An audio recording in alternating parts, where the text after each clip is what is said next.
You said something about how every business owner, how they come into, like the way I came into doing what I'm doing. So I started life coaching not long after I started the YouTube show. Okay. Because the YouTube show ended, we only did like 6 to 8 episodes. It didn't last Well, let's long. cut to that right now. Guys, really quick, we're going to cut to the YouTube show. Oh, God. I'm just kidding. I'm just kidding.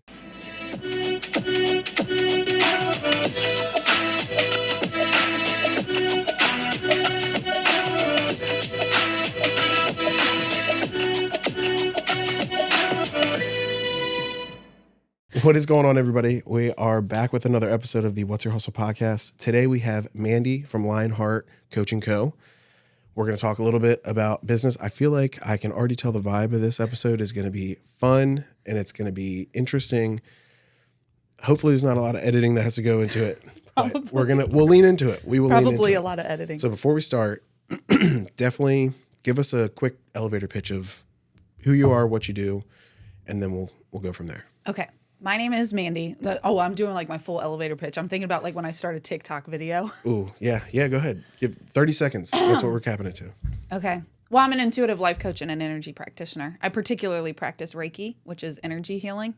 Okay. So that's the short of it.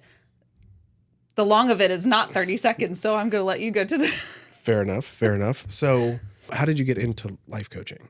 Obviously, I'm guessing it's not something you went right off the bat, like, hey, I really want to help people in that way. I mean, maybe it is. I'll let you kind of... I don't know, because so I had a photography business for a long time, and between walking from one spot to the other, I was always helping people.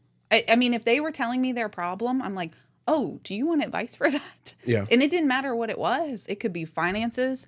I would have mom and dad show up not happy with each other, and I would like literally work through their marital counseling. Yes, or their kids, things like that. Like we just talk about it. So I feel like it's something that's always just been innate.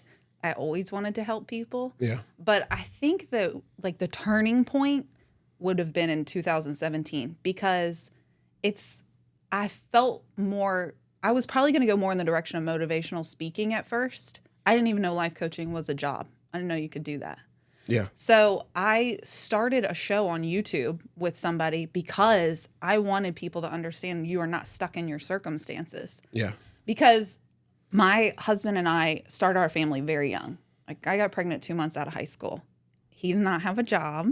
I was working at Lens Crafters. Shout out Lens Crafters. Nice. Shout out Lens Crafters. I still love them. Yeah. But we were not set to have a family. We lived in my mom's basement. So, but we made it work. We figured it out and we went out of the basement into a townhouse. And then it's a crazy story, but we went from the townhouse to my mom's house while we built a house. Then we sold that house, moved back home with my mom. But the thing that really got me was when I was moving into the house we're in now, I was unpacking my box from the fridge from the townhouse, and I saw a picture that I drew with my oldest son, who was 2 at the time. He sat on my lap. I was like trying to kill time because my husband was coming home from work, and 2-year-olds are crazy.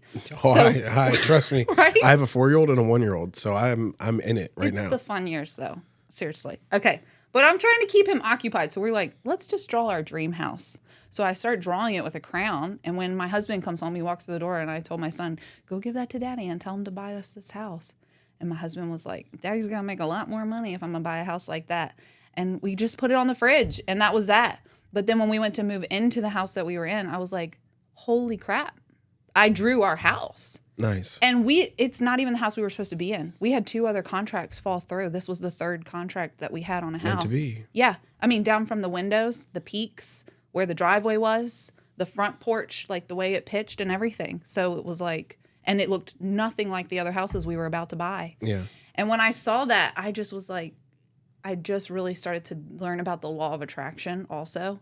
So I was like thinking people need to know you are not stuck. You can dream, because we literally against all odds are where we are and still married and love each other, by the way. High school sweethearts. Like that's awesome. I don't know that like statistically that doesn't happen. Unfortunately, and I don't know. I am not in the realm of knowing that, but just with how, I mean, we all know how society is, how things are going. It's not easy. It's not easy. There's been days. where we're like, are we still doing this? Yeah. And you just got to get through that day and get to the next one. That's what true. my wife and I talk about all the time is like, yeah, we're in this moment. Mm-hmm. We just got to get through this moment and get on to the next one. Yeah. Because sometimes, I mean, we're in the thick of it. Yeah, right? you are in the thick of it. It's two little kids. Yeah. Business, a whole bunch of other stuff outside of that. Just, I had the brilliant idea of when my daughter was just about like 1.5, almost 2, we were like, hey, we're going to move in with my in-laws. Yeah. We did that. And I said, was that fun? We're recording. No, I will say this. I have no problem saying this. And I hope I've said it to them. Yeah. Is I appreciate the time that we were there. Mm-hmm. It was a little bit different. It's 4 adults, right, 3 large dogs, and a 2-year-old all living under the same roof. It got hectic. Yeah. But what I appreciate is when I grew up, I spent a lot of time with my grandparents because both my parents worked at one point they were both working 2 jobs. So we would spend a lot of time with my mom's mom. Mm-hmm. And I look back now older and I appreciate that time that I had with her because I can recall memories and like enjoy it. So I'm hoping that for sure my daughter, she was a little bit younger, but the idea is I think she'll still have that relationship with them. You can still kind of see it now. She's very comfortable in their house because she lived in it. Right. And I'm going to go on record. We said we're only going to be there for a couple months. Then we were going to, because the original plan we was going to find a house, a move-in ready house. Right. There was nothing on the market that we liked because we were like, we're not going to settle. We're going to get into something that we want to do. Yeah. Or we want to be in. And then we realized that option's not out there. So then we went the new build route, which again, wasn't the perfect plan of what we had, but we knew it was like, okay, this is what, this is in the cards. This is our plan right now. When we made that decision, it was kind of half joke, but I think it was either my wife or my mother-in-law, and she was like, oh, "You guys are going to be here at least a year." And was it a whole year? I'm putting it on record: 364 days. That is so funny. We moved out 300. Our closing date was the day before the year that we moved in. That's so funny. Yeah, so, we were only supposed to be a 6-week turnaround. That's usually how it starts. It turned into 9. Yeah, it's 9 months. Yeah, not weeks. 9 months. And I hear you. It's not easy, but I am grateful. Yeah. Because it definitely helped us get where we needed to go. Yeah. And that was the path we went on. And I kind of look at it like, looking back now saying, hey, we have a 1.5-year-old, we're going to sell our house right at the end of COVID. Yeah. Move in, do all this crazy stuff, all while I'm getting a business off the ground and working and all this other stuff. It's like, looking back now, it's like, dang, you're crazy. But look at where that led, because then you say that that's what caused you to it triggered you to go find a place to then have a location outside. So it's like those paths, man, they just unfold. Not only are we in a house that we love, we have another kid, the house is full, right? But now the bit from the business point of view is if I never would have done that, I probably still would be working from home or working out of my house. Wouldn't have the studio, wouldn't have it. Maybe I would, maybe I wouldn't. We're not really sure. Yeah. But what kicked off this idea to have a spot like this was because I was like, I can't work out of, we're already in a cramped space. Yeah, it's too much. I have gear, I have stuff. I got to find just a little spot just to store stuff. And then at first I was like, well, if I just get a storage unit and just leave it there, and then when I need it, I'll go grab it. Yeah. I was like, no, because, moisture and everything. Right. It's an investment. So I was like, let's find a spot. And then it was, okay, well, I have a spot. So now I'm going to use it as like an office. So I'm going to go into it, be able to have the work-life balance. I still work from home all the time. But it's one of those where it was, and I still feel it here. When I'm here, I feel like I'm focused on the business. And then when I go home, I feel like that switch, right? That, hey, I'm taking my business hat off. I'm putting the dad hat on as I'm walking in the door. Yeah. Some days are more challenging than others. Right. But the idea is like, hey, you have that switch back and forth. Well, to leave work at work, but you are a whole person. So you're the same person you are here as you are when you go home. It's not always easy to do that. Yeah. And I think just everything that occurred led to where we are now. And I'm extremely happy with family wise, extremely happy business wise. Like I was just it was probably last week. I was driving probably into the studio. I was just like, man, I feel like I've won the lottery. Yeah. Bank account doesn't express that. It don't matter because it will. I feel that way. But enough about me. Let's get back on your track. I catch myself doing that a lot where I compare, not in a sense of like, you ever heard the term like a topper? Like every time like. No, but do you actually have ADHD? I have no idea. I'm not diagnosed, but I'm pretty 100,000% certain that I am. And I have a child who is, so I'm. Maybe, yeah. It very well could be. I'm pretty sure. Yeah. There's plenty of signs. Yeah. But that's an ADHD thing. Where you like compare stories, but it's not because you were trying to one up. You're just trying to relate and connect. I want to No, and I connect with you on that story. Yeah. I have the same. We had a very similar path there, and I still think like the way things unfolded for you. I think that even ties in. So. Yeah, it's very interesting. It's cool. Yeah. But I will say that is one thing that, and we were talking about it earlier off cameras. You know, we're 20-something episodes in, and a lot of business owners that I talk with, there's a lot of relatable traits. Yeah. There's a lot of relatable stories and background stories. Everyone's unique, right? Obviously, nobody's exactly the same. But what I'm learning, and I'm grateful for learning this, is a lot of entrepreneurs have that same, hey, I was in this field. I didn't like it. Yeah. I started getting into this. I realized this is what I enjoy. This is my passion. Now I want to start a business.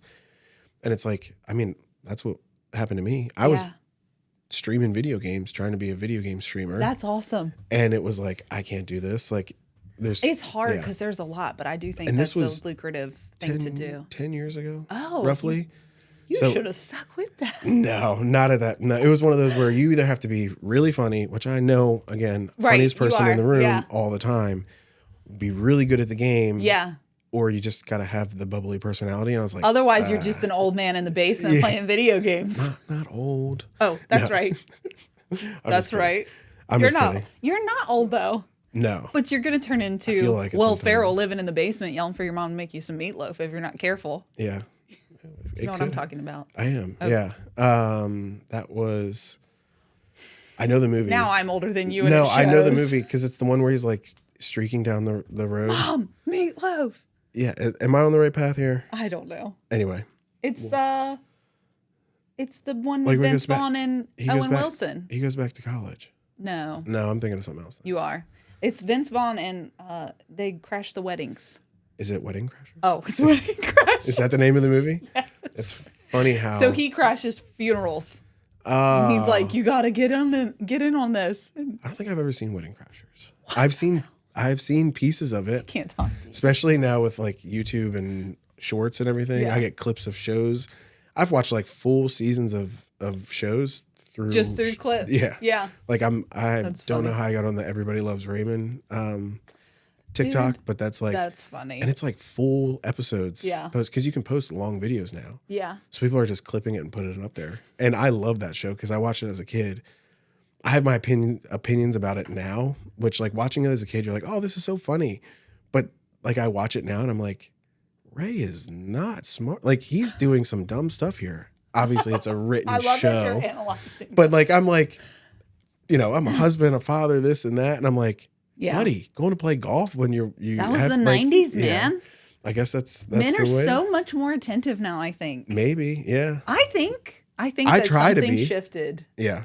Something has shifted. A lot of men I'm on record saying this. Men get a lot of hate. I'm not there. I'm not a hater of it. Yeah. I very much believe. I think with everything that there's a percentage of males that probably should get the hate, right? Should probably be like, hey, look, turn it around. I know there's a couple of I think it's a matter of changing a perspective, though. Like, they just don't see what they need to see. Yeah. They were brought up in a certain way. Nurture. Yeah. The whole, they didn't get what they need.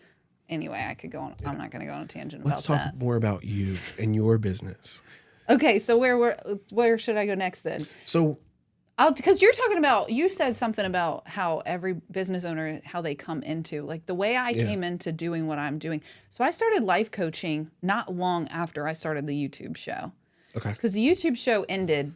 We only did like 6 to 8 episodes. It didn't last. Well, let's long. cut to that right now, guys. Really quick, we're going to cut to the YouTube show. Oh God. I'm just kidding. I'm just kidding. No, you can't. I was watching it yesterday, and the only comment is my very sweet husband. Great episode as always. Yeah. Like, true day one supporter. That's awesome. For real. No, we won't cut to it. We can drop it in the description if we want to put down there. But you don't want to. If you want to send it to me. Unless you want to see that everybody starts somewhere. Yeah. I would love, because I've done YouTube videos. I've done a whole bunch of different content.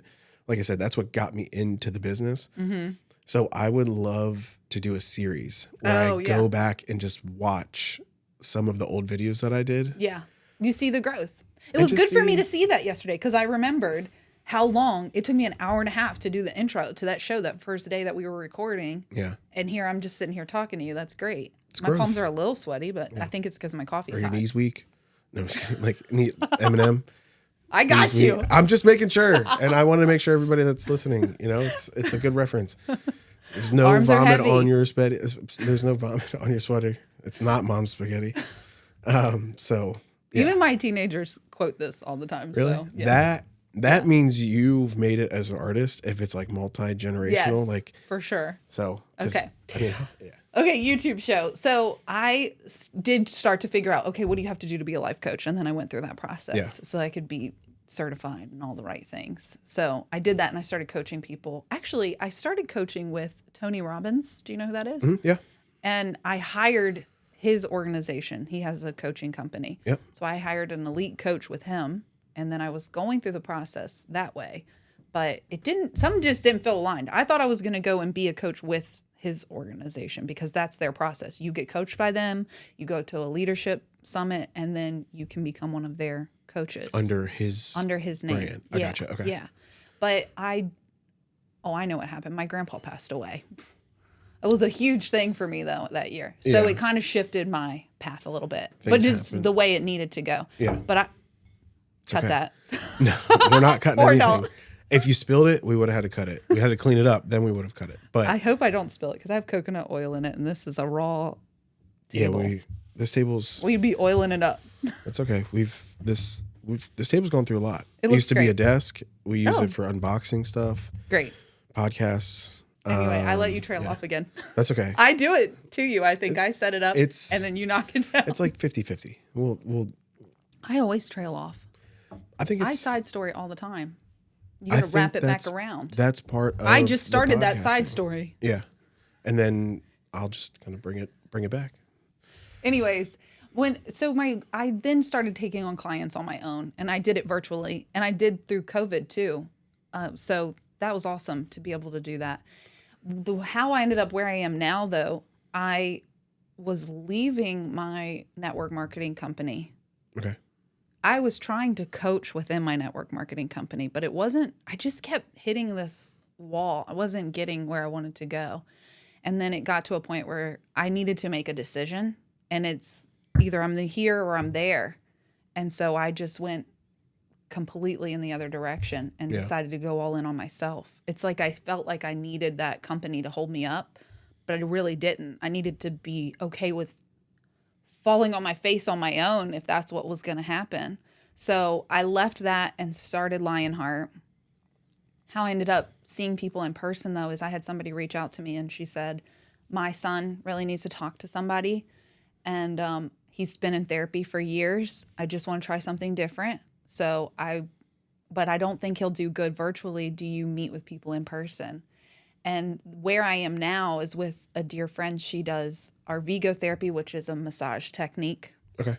But she does a lot more than that. She's amazing. But she was needing to step back from her work. Just so happens she needed to step back from her work. And I was like, hey, I need a place. So I kind of went into her room and used her stuff while she was gone to sit her consultation room. So I'd sit and talk to clients. And then she, of course, had the massage table. So I would do Reiki in that room. And the way it just fell into place was only God could have done that. I didn't do that. Yeah. It wasn't planned. It wasn't planned. It just happened. Yeah. And the intuitive stuff, because we haven't even really hit on that yet, but I always, when I would talk to my clients, even virtually, would start to just get random bits of information. And I would say, I don't know where this is coming from, but I am very compelled to tell you. Like, I just feel like God is telling me to tell you this right now. Mm-hmm. And so that's where that started, but I didn't fully understand that. I went through my Reiki process, and then it was like the floodgates opened, and I don't know how to even explain that. I've been intuitive my whole life, though. Like, I've always gotten messages and things, and I always have had like a spiritual connection with spirits and stuff like that. But it was only ever information from my mom, which is interesting. And then only people that were in my family, like my grandparents. Like, when my grandmother was passing away, she came to me that night and told me a bunch of stuff, showed me a bunch of stuff. And same thing happened when my grandpa passed away, which was probably the start of the floodgates, honestly. Because in 2019, when my grandpa passed away, it was unexpected. It was a traumatic incident. And there was a lot of mixed information of whether he was going to come through or not. So, because he'd hit his head and he was in ICU. And he was also 85 years old, though. I don't know. It was a very interesting time. But I was told he was going to make a recovery. And I just thought that was interesting. But then when I woke up that Sunday morning, I was awake. I wasn't asleep anymore. And I had like this massive vision come through where he was taking me through every scene that we had done together when I was a little girl, like walking to this turkey farm down the street, going and doing stick races at the creek, swinging on their swing that they have there, all these things that we did together. And we are communicating telepathically in this little vision that I'm having. And I told him, Grandpa, I'm going to help you. I'm going to teach you how to meditate. It'll help your brain to be able to come back and heal. Yeah. I'll help you heal from this. Just thinking he had just had a concussion or something. And I ended that little vision and looked at the clock, saw it was like 8 o'clock in the morning. And I said, I think I need to go back to sleep. I went back to sleep for 2 hours. And when I woke up, my dad called me and said, you need to get here because he's not going to make it. And it was a 2.5 hour drive to the hospital. And I'm telling my husband the whole way there, I just don't understand because I feel like he told me everything was going to be okay. Because that's kind of, I'm telling him I'm going to teach you how to meditate. Yeah. And he's like, it's going to be okay. That's what he's telling me. But it was going to be okay. It just wasn't going to be okay the way I thought it was going to be okay. Maybe it was everything's going to work out the way it's supposed to. Right, the way it's supposed to. It might not be how you want it to work out. Yeah, which, gosh, never would have wanted it. Yeah, you're right. But I told my husband, like, I don't understand. But then I got there and I sat next to him for just a little bit. And it wasn't long after that he passed away. Yeah. So I do feel like he waited for me to get there because I was the last one to show. But yeah, and then that whole weekend he was communicating with me in such like it was an undeniable way. Like there was no denying that his presence wasn't there. Yeah. So that's probably what really showed me, Mandie, come on now. You have this ability. You need to lean into it. I always leaned into it for my mom with my grandmother on her side. This is my paternal grandfather that I was talking about. Okay. So, yeah, after that, I started to trust that a little bit more. But the biggest thing that happened was after I got Reiki certified, which Reiki is energy healing. It's a Japanese practice. I obviously know what Reiki is, but for those who are watching you know that don't, would you just refresh us on what that is? Just like I said, I'm hip. Okay. I just want to make sure that everybody that's listening and the viewers that are watching, if they don't understand what it is, can you kind of give us Well, I can tell you especially what it's not, because people do have this idea that it is something not good, and that is absolutely not true. I can tell you that. Honesty hour. I've never heard of Reiki. Okay. But it's energy healing. Okay. And it's a Japanese practice for relaxation. That's the short of it. But essentially what it is calling in energy. So how familiar are you with energy when I say energy healing? And probably other people don't know either. So I'm going to do this brief little rundown. Yeah, teach us. Okay. Get us hip. I usually have a whiteboard. I should have brought my whiteboard. I'm just kidding. You don't need to. I can find something. You don't need to accommodate With a piece of paperwork. Actually. No. Well, it would be cool if we can do like a top down, like. Yeah, that would be fun. That's a whole nother setup. We're okay. Not, yeah. So everybody emits a frequency. Okay. You have a biofield. Yep. I'm hip to that. Yep. Okay. Well, so this has been argued by people plenty of times, but it's scientifically proven now. Like you can't argue it anymore. We have a biofield that we emit about 6 to 8 feet off of us. There's a joke here, but I'm trying not to. You can tell it. I would say, yeah, there are a couple people. Some of the time their biofield's a little bit, you can smell them a little bit further away, but anyway, I'm not gonna interrupt anymore. You're fine. I don't mind you interrupting. No. Okay, so we have this biofield that we emit.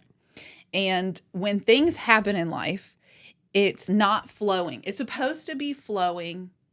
It's supposed to be clear. Yep. But when things happen, it dampens. It gets staticky. And we have to get it clear again. That's what Reiki helps to do. So we essentially, the Reiki practitioner is calling in the energy and it comes through the palms. It's really hard if you're hearing this for the first time to like grasp this and be like, you're a crazy lady. So that's okay. Again, I'm going to explain that I understand by comparison. Yeah. So when I was younger, I was in high school and my grandfather was going through some difficult health issues. And it was one of those where it was, hey, this is probably beginning of high school. So either 9th, 10th grade. And it was one of those where like, hey, he's having issues. There's not much we can do. And they kind of said, hey, it's coming up to that point. Get things in order. You know, they went into the infamous room, sat down to kind of get final thoughts together and all the fun stuff or unfun stuff. But within 24 hours, he was good as new. Oh, wow. Like I can't remember exactly. Again, this was in high school. So, but it had something to do with like stomach bleeding or something. Okay. And they kept having to give him transfusions, the whole thing. And they finally were like, look, in my mind, I'm picturing like, hey, we're cutting him off. Like we can't give him anymore.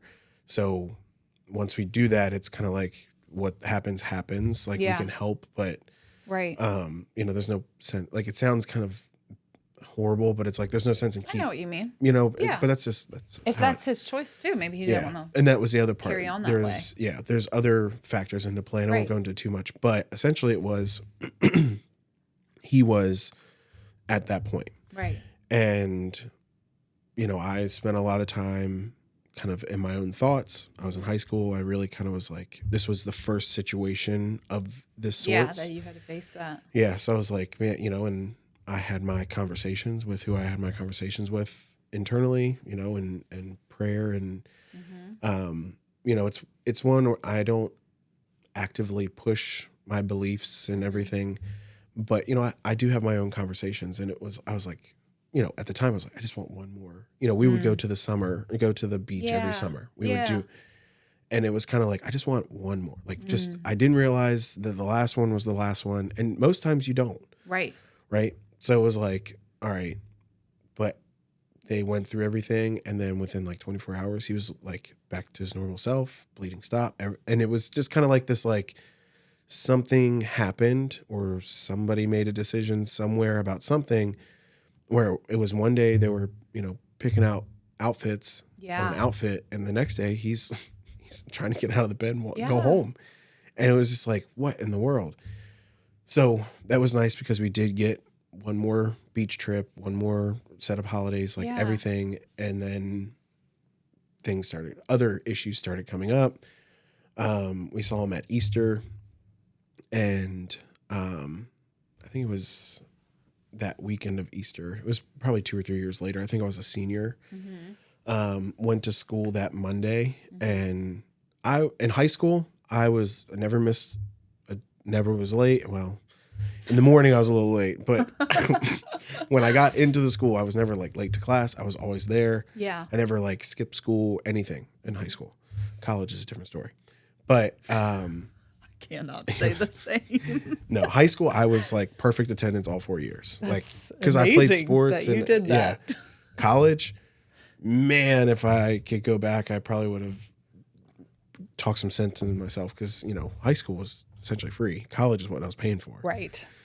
Why I made that decision, I don't know. But so that I remember it like it was yesterday. That morning I go in, I just kind of felt off. Oh, you felt it. I felt off. Mm-hmm. I was like, there is something. Yeah. The vibe is, and I didn't know. Yeah. I just thought I was just having a bad morning. Mm-hmm. Showed up late to my first period class, was sitting in there and just kind of got like this like weird, like uneasy feeling. Yeah. It was probably like 8:15, 8:20. And I just got like this, like, I need to get, that feeling like I need to get out of this environment. 100%. So I was like, I need to go to the bathroom, got the hall pass, whatever, walked through the hall, kind of just, it felt weird. Yeah. And I was like, I couldn't go outside because I couldn't walk out the door. But I was like, I just need a change of scenery. I need to get up. So I just walked the hall for like 15 minutes, came back. Teacher was like, you good? I was like, yeah, I'm fine. Go to my next class, get in there, sit down. Within like 5 minutes of being in the class, they're like, hey, you need to go to the front.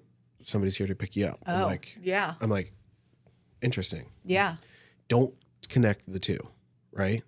So I get to the front, my dad's standing there, and it was kind of one of those, with the situation we left that weekend, Yeah. we knew It was probably coming. it was close. Yeah.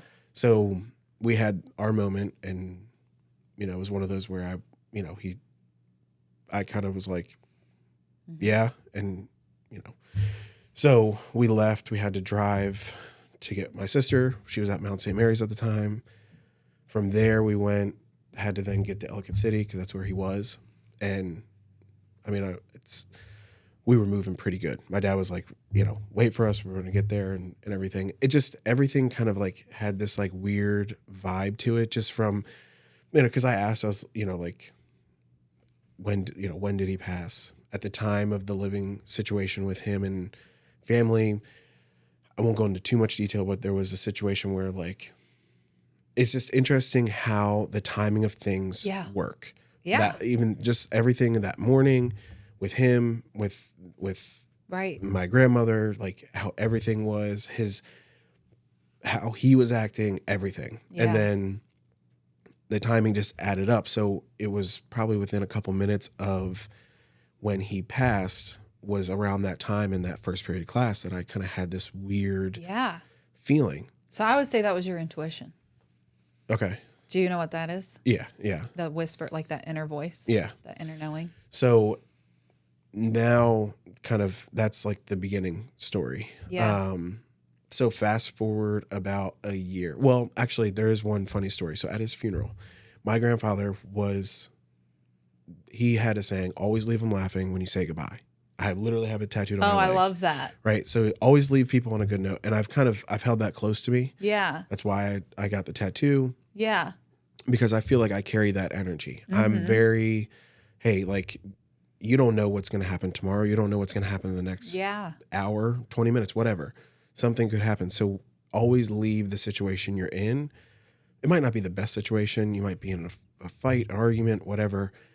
But you always want to kind of leave on a positive note. Yep. So even if I'm in that negative vibe, I'll never just like storm out. Now, I might go sit in the other room for a couple minutes. Let me go sit upstairs and kind of reset my thoughts, whatever. It's a little bit different, but I'll never like leave a situation. I have the same rule. Yeah. So it's, and that's with family, that's with relationships, friends, everything. And I also try to be the funny guy in the room, right? Yeah. I'm always trying to keep people positive.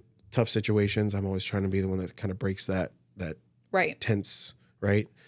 So we're sitting in the first row at the church, his funeral, and the priest is kind of talking. He's got the Bible in his hand, and he's praying. The normal stuff is going on. So he goes and he sets the book down on. There's like a little table right next to him, and he sets it down, and it's like right in front of me. I think my sister was sitting next to me, my dad, my mom, like everybody right there. Yeah. So he sets the book down, and I don't want to completely ruin the set, but he said it like probably like this. Yeah. Right. Not to the point where it was like kind of wobbling. It was like, it was a good portion of the way on the table. Right. 5 minutes goes by maybe, and it looks like, because it's right in front of us, it looks like the book just goes, whoop, and I mean makes the loudest noise. The entire, everybody jumps, freaks out, and then we all start laughing. Yeah. So I'm like, 100%. my sister and I are sitting right now. I'm like, really? Is exactly what you thought it was. Yes, exactly. 100%. It was one of those where, put my book back. But with that situation, I was like, okay, is it gonna fall? No, I just noticed that you have a Minolta camera right there. That's the same camera I have. That was my grandfather's. Yeah. No, we collect. That's funny. Some of them work. Some of them do not. I just like the look of them. I love the look of them. Just because. Me too. I have them all over my stuff. Yeah. No, it's. We shot with somebody. We walked in and he had like an entire like bookshelf wall. Yeah.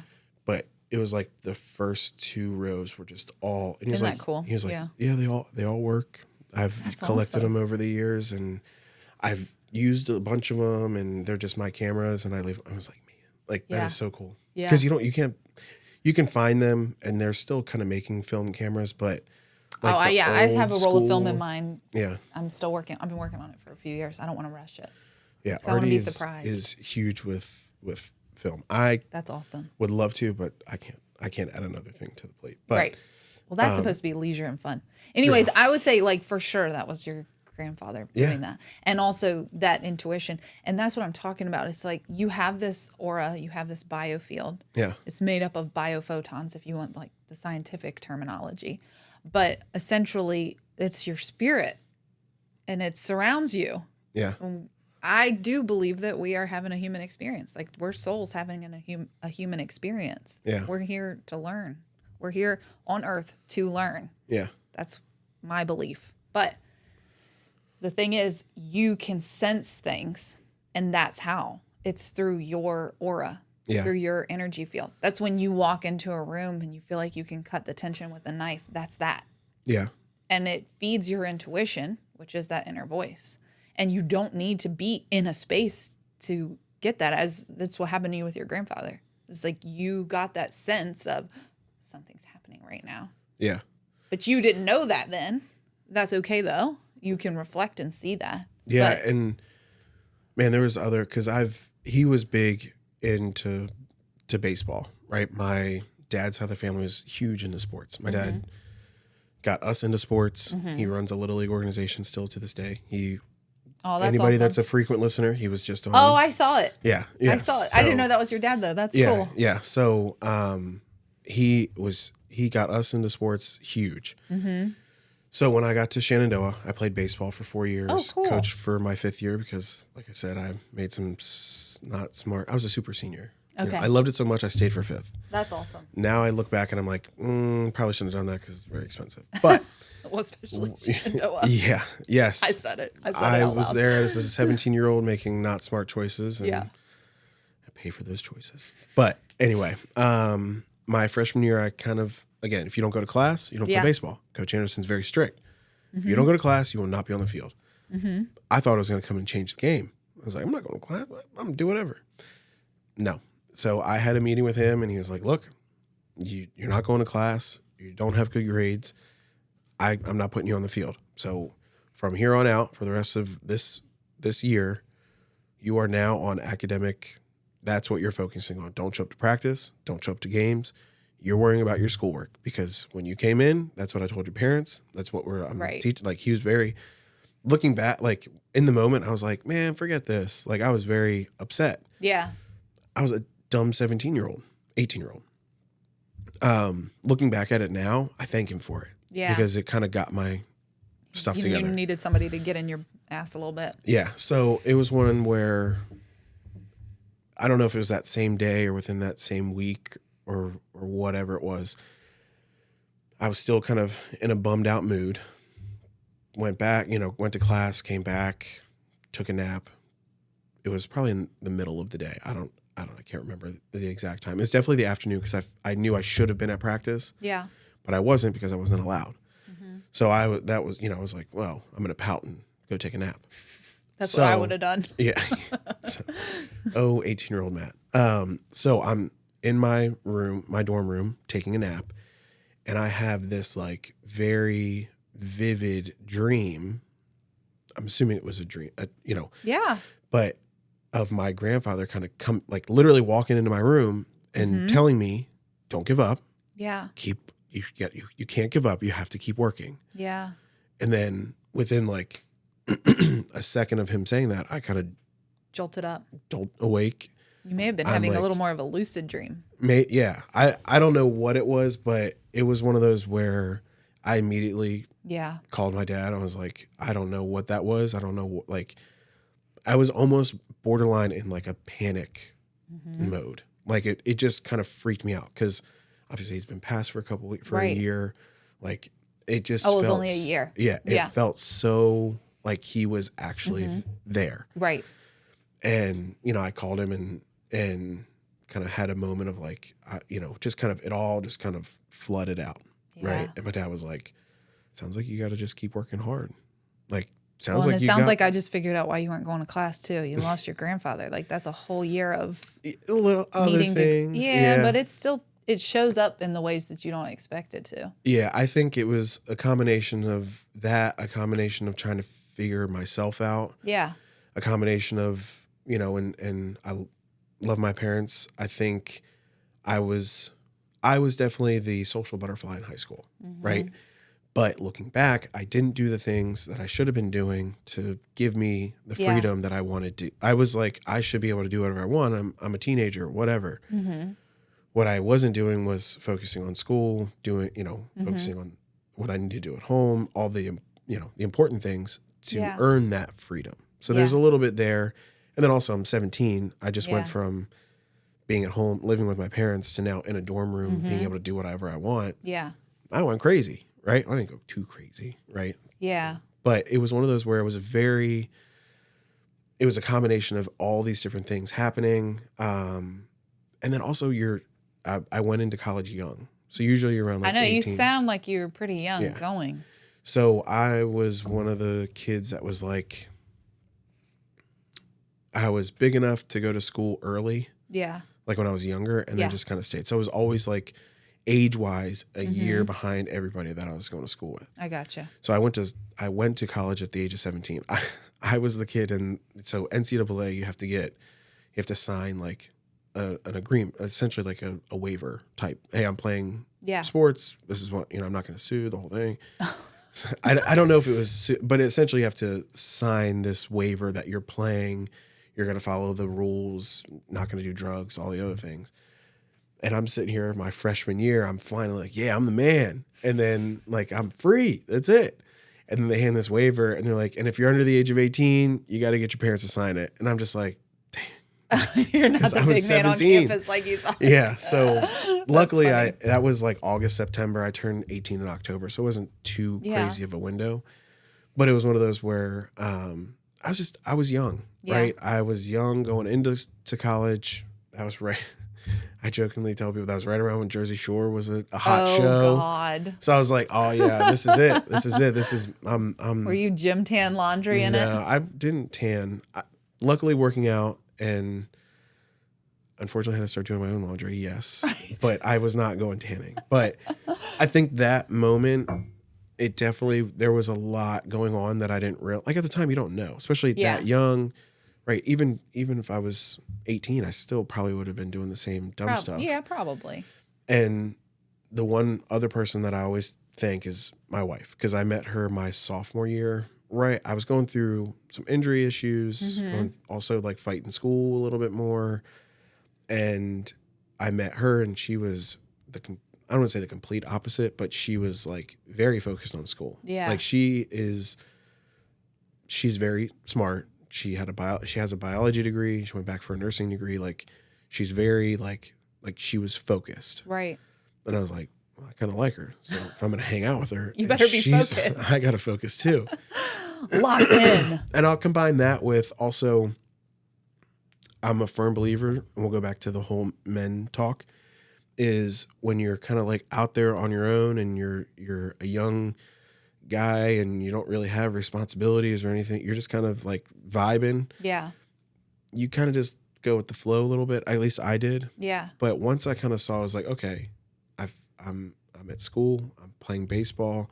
I'm getting older. I now have somebody that I have I see a serious future with. Yeah. Like, it's all motivating. It's all kind of gives like a different perspective. So I think that a combination of her focusing on her schoolwork, so I was like, I'll focus on mine, fine. And then also like wanting to like impress, like who wants to be the guy that, you know, flunks out or whatever. Like nobody plans to do that. Things happen. Again, there's no judgment. Right. But I was like, I'm trying to impress her. I can't be failing classes if I'm trying to, you know, I can't be the cool guy if I'm failing class. Like, what's going on? So, and then also like baseball started to kind of, I was playing a little bit more. Like I was having a good season, and just kind of everything just kind of turned. Yeah. But it was that freshman year was very. Which you probably needed that to happen. Oh yeah. People don't look at it like that. Like you needed to bump up against the no rough regrets. edges. Yeah. Yeah. That's such a joke for me too. Yeah. It's all the tattoos. Yeah. No. It's one of those where like I've talked to some people because I have tattoos and everything, and I jokingly mention that no regrets. That's from a movie. If you don't know, I didn't know that. I just say it anyway. Oh no, it's what is the movie? We're the Millers with. And he's got like the one dude, and he's got. He wanted to have no regrets tattoo, but they misspelled it. No regrets. I remember. And the guy's like, he's like, oh, no regrets, huh? Not even a letter, and because they flipped one. I got it. So now I say it that way because I'm like, I have dumb tattoos and whatever, right? And you know, there's some people that ask like, what, you know, why do you have it? You know, that's dumb. I was like, yeah, it is dumb. And people say that to you about your tattoos? Some, like I have some. I mean, I have a lot of tattoos too. But it's one of those where I don't regret any of them because that's what I wanted at that moment. Right. Right. It meant a lot to you then. So if it meant a lot to me then, there's a reason for it. Yeah. Dumb or not. That's what I say. Same thing with choices, decisions. Yeah. Like in the moment, I made the best decision that I could make with the information that I had. Looking back now. Did you watch my TikTok? I say that all the time. No, I honestly we make didn't. the best decisions that we can with the information we have when we have it. You're not going to make decisions with information you don't have. Like, right. You have to kind of go off of what you have. But yeah. It's just, it was, I don't, there's things that I wish I would have done differently, but I don't regret like. I don't know that you should do it differently because if you didn't, maybe you wouldn't be where you are right now either because you didn't have that learning lesson that you needed. Yeah, it's very interesting. I will say this, and I've talked about it on I don't know if it was this show or I was on somebody else's show. I wish I did stick with YouTube because I started that way back. I say that too. Yeah. I wish I stuck with YouTube. I was back like 2008, 2007, 2008. I was doing like magic card tricks or whatever. Oh. And you could have been Gary V, man. In middle school, high school, that you get picked on for that. So I was like, I can't do that. It's embarrassing. And then now I look back and it's like you make millions of dollars on it. I'm like, I would have been an OG. Yeah. I would have been on, like, I would have had, like, you would have had the gold plaque up here. Yeah. The button. But again, I think if I would have done that, I probably wouldn't have focused on sports. Sports wouldn't have brought me to Shenandoah. Wouldn't have brought you to your wife. My wife. Yes. My wife would have given me 2 beautiful kids. Like, it's just, it's all meant to be. That's how I feel about everything. Michaels, you want me to go cover that? Oh, shit. Cover that together. What time is it? It's 10:45. I have it as 11. No, I texted him last night. We're going to do it 12-ish. Great. Yeah, we have plenty of time. All right. Okay. Yeah, I thought we were talking way more. Coming to you. Sponsored by Already Wondered. Yeah, the mysterious. No, that's okay. When you asked, I was like, we have not been talking that long. But I forgot. I texted him last night, and he wants to move it a little bit closer to 12. All right, fantastic. Cool. All right. Commercial break. No, I'm just kidding. Brought to you by. Yeah. Yeah. Thanks. Yeah. Wait, which one? Yeah, that one would have been better. This one? That wasn't a fart. No. Well, that was the door. Well, I heard yo, and I was like, that back door is locked. So nobody should be walking in that. Like, that's our secret entrance. I gotcha. I almost went in that entrance. Okay, so your life led you to where you are, and now you're here. Yeah. That's awesome. It's, I like it. But again, enough about me. We're here to talk about you. Everyone, see, and that's one of those things. Somebody commented, they were like, yeah, I loved your story, like to the guest that we had on, but he talks too much. And I was like, it's your podcast. I was like, ma'am, this is my show. I'm sorry, but do you listen to Joe Rogan? He goes on tangents all the time. Yeah. That's okay. It's your podcast. Yeah. It's not just about getting to know the guests. That's what your podcast. Yeah, that's what I was like. Interesting. Very interesting. But you're going to have critics. You're going to have people that agree, it's disagree. Hard, though. I will say that. That video I told you that popped off on Facebook, I had like over 100,000 views on it, and I got a lot of hater comments on it. And I honestly stopped posting for a while. Really? You can't let it affect you? I wasn't ready yet. I don't think I was ready yet. I couldn't hold it. I couldn't hold that energy of everybody criticizing me. Yeah.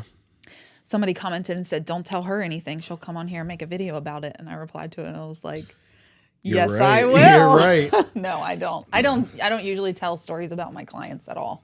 No. Well, it's because my work is the confidentiality piece is massive to me. I don't ever want to cross that boundary. 100%. And that definitely, I mean, we don't have it as much as on our end, but that makes a lot of sense for what you're doing. People are opening up to you. Well, something's coming through that maybe, but sometimes a lot of people will have such similar situations, and there's things that really are good for the collective, like for everybody. Yeah. So that's what I usually talk about a lot. And me personally, like now, it's going to sound crazy to say, like, I have no problem putting my stuff out there. Yeah. Like, obviously I'm not going to indulge too much. Yeah. But it's one of those where I'm like, I don't have a problem. Like, I want people to kind of know who I am, know where I come from. Well, because if they want to work with you, they need to know who you are. Yeah. That's exactly. That's an important piece to it. Yeah. You know who I am, and you know that sometimes, because I actually, one of my, the place I worked right out of college, I was there for a couple of years. I'm no longer with that company. You know, it's so say all the things you want. All the juicy gossip. No. But there was a lot of promotion around me, or like raises and this and that, and good bonuses and I finally got to the point where I went into my supervisor and I was like, hey man, like what's going on here? Like there was a position I feel like I was very qualified for, like I don't even remember all the exact details, but essentially the feedback I got was, we just don't think you take this job too serious. And I was like, okay, well, one, I can't change your mind on that. Yeah. Without changing who I am, not doing that. Yeah. Like, I am that person. I am going to joke around. Like, I worked at Ruby Tuesdays the year that my last year at college. Yeah. One, I loved that place. I love serving. That was probably one of my favorite jobs. Yeah. It was tough, but I got to interact with people. And I think I learned a lot from it. Like, the one lady was like, why do I have 2 forks? And I like looked and I was like, so you can eat faster and get out. And she laughed so hard. So it was one of those where like I felt like I could talk to people. And I think that's part between that. I worked in customer service. Yeah. I think that molded me to be able to do stuff like this. Yeah. Put myself out there. Like, and did you get in trouble for talking in school all the time? Not so much talking, but for the people that I was talking to. Like just see, I was always, my desk was always moved outside of the classroom. Well, Mandy's talking too much. I did go to who has the last word now. Yeah. Now now you're on. Now I talk for a living. Yeah. It's funny how that works. But yeah, it was very, I think just with those, you know, with Ruby Tuesdays, with where I was. Yeah. I was like, I mean, I am professional. Right. Like you can listen to the calls that I have. They're all recorded. Yeah. Like I take care of the people that I talk to. Am I flying through making, you know, hitting all the crazy numbers of how many calls can you take in a day? Right. No, but you should also start tracking repeat calls. Customers, yeah. Right? How many times are people calling in, getting bumped, and then have to call back in? Oh, you don't have your PO number. Oh, you don't have this. Oh, you don't have that. Okay, cool. That's great. Or you can wait the extra 30 seconds. They can go get it, and then you can solve their problem. Yeah. That's one phone call that's going to take the span of 3. Yeah. But you're also not going to have that person calling back again later. So it's like, what do you want? That's a whole lifetime. Well, you're talking about being seen, though. I think that's probably a good segue because, like, and even talking about the Facebook video and even doing this work and being a life coach and helping people with their stuff, I was really struggling with being okay being seen. Part of it was because of the intuitive stuff I didn't want to be judged harshly. I didn't want anybody telling me. I'm getting choked up. You're okay. Get that monster. Yeah. Well, that's fine. Get your advertisement. Yeah. It was, I didn't want people telling me things about myself that I knew weren't true.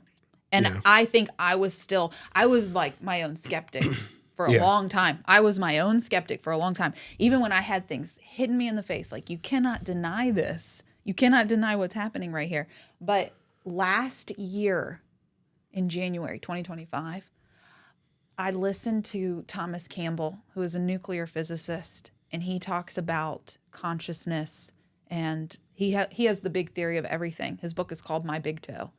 It's pretty wild to listen to him. He's pretty amazing. And he talks about listening to your intuition. And I'm like, oh my gosh, he's saying all the things that I am saying that I just learned intuitively and teach my clients. Yeah. It felt so validating for a scientist to be saying what I'm saying. Yeah. And then I started listening to the telepathy tapes. Have you heard of those? Mm-mm. Okay, so it's non-speaking, autistic people and how they are communicating telepathically with their caregivers and even others. It's phenomenal. And even some of their experiences are my experiences. So I went from, Mandie, you're just crazy, genuinely feeling like I might be crazy sometimes, to this is very validating. Yeah. And after I listened to those two things, like I binged the telepathy tapes and I listened to him again. It's a podcast. Okay. They're actually putting together a documentary right now. I'm hoping it'll be out soon.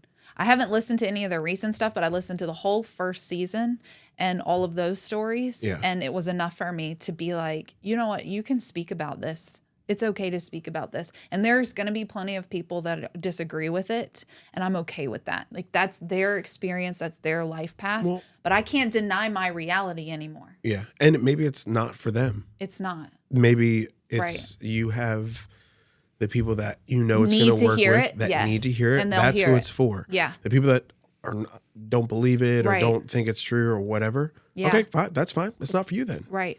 But it doesn't matter like how many times I will have a vision or something come through for a client or even within my own home. Like it blows my mind every time. Yeah. And that when you're talking about driving home and like having that moment of gratitude, I have that all the time. Yeah. When I'm resetting my space before I have a client come in, or when I'm driving home and I'm just like thinking about the day and what came through and holy crap, I can't believe 3 months ago I said this to my client and then they're coming in saying like, oh my God, you're never going to believe what happened. Yeah. I can't tell you how many you were right text messages I got. And I was like, can I just show that to my husband real quick? Like, can we print that and put it on the board? They don't carry over. Okay. Right. Yeah. No, he has to say that sometimes too. That's fair.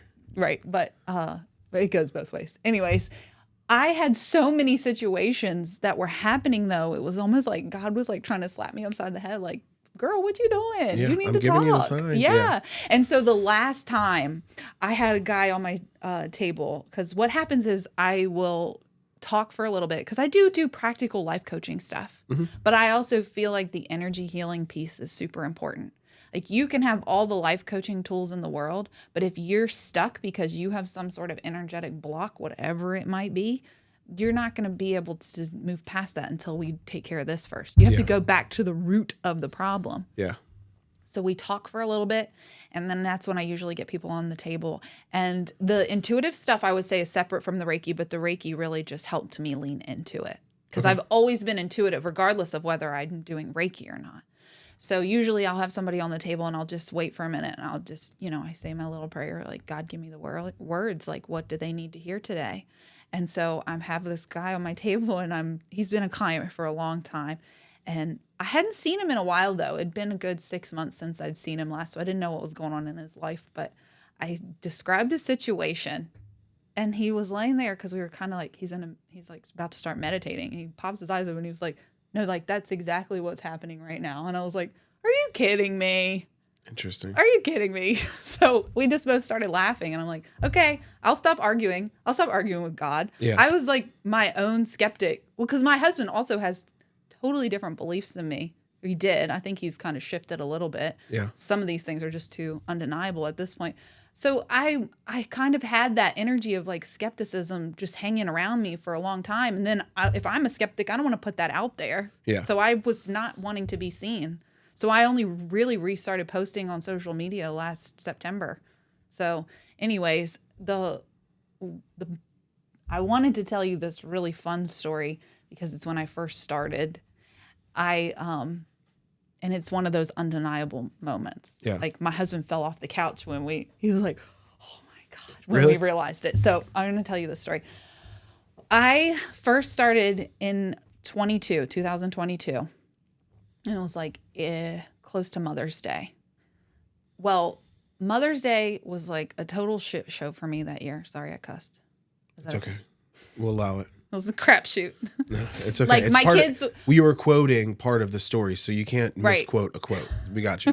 Got it covered. Got it covered. Okay, so I am going all the places I didn't expect to go. Yeah. Trying to stall because I needed to wait for my husband to get to where he was going. Mm-hmm. I'm seriously cliff noting this story. That's okay. But- I'm keeping up. Okay. He unexpectedly wanted me to meet him at the cemetery with his mom so that she could put flowers on her mom's grave. Okay. But we never planned to do that. So I end up pulling in, and this person pulls in behind me at this little cemetery in Front Royal. And I get out of the car and go over to where my husband and my mother-in-law are standing. And this woman like walks by, and I just had like this immediate jolt. I don't know how to explain it. I'm telling my mother-in-law, who does listen and believe me. Mm-hmm. My husband's like, you're just thinking things. Yeah. He's not like that now, but I was like, I just feel like God just put a cord from me to her.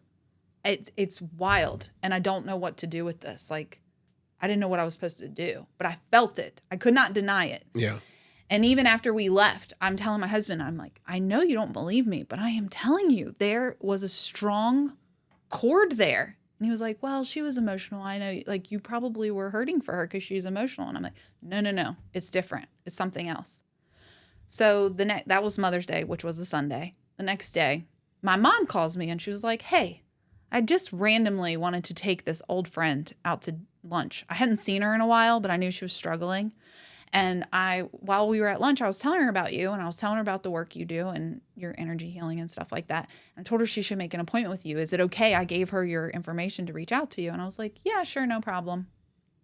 Well, the woman messages me on Facebook, and I get her number, and I'm like, let's just get on the phone. So she gets on the phone. I tell her a little bit about what I do. I get her booked. I get her scheduled.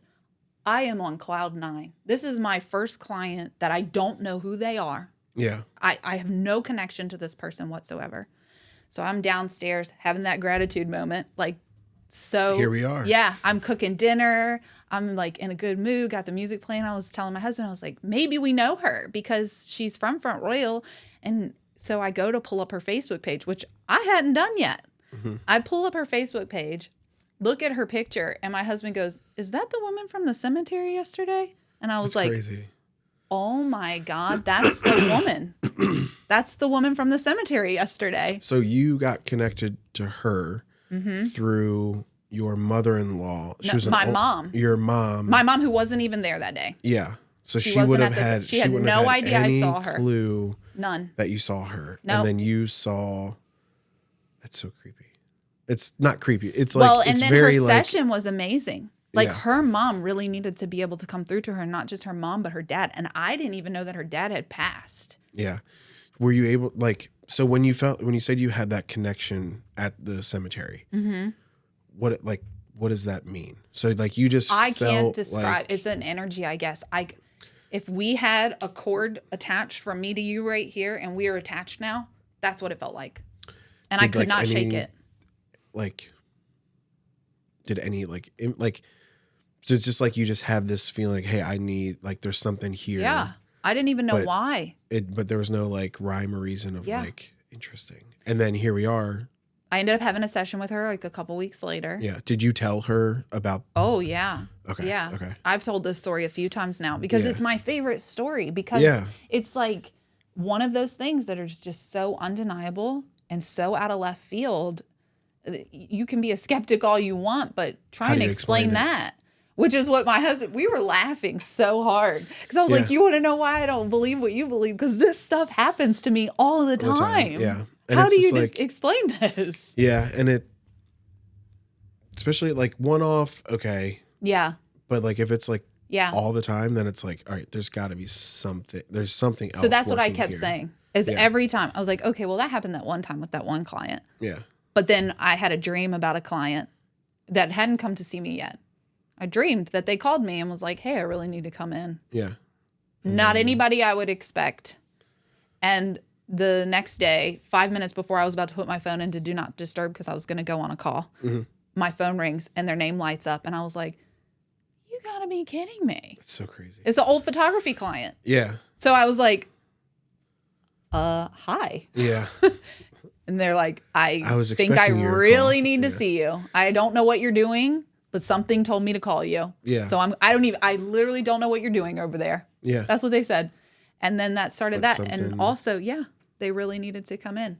And it's not always because a loved one wants to communicate. I don't advertise that because it's not something I control what comes through. It's what you're needing is what comes through. And sometimes you need a message from somebody who's passed away.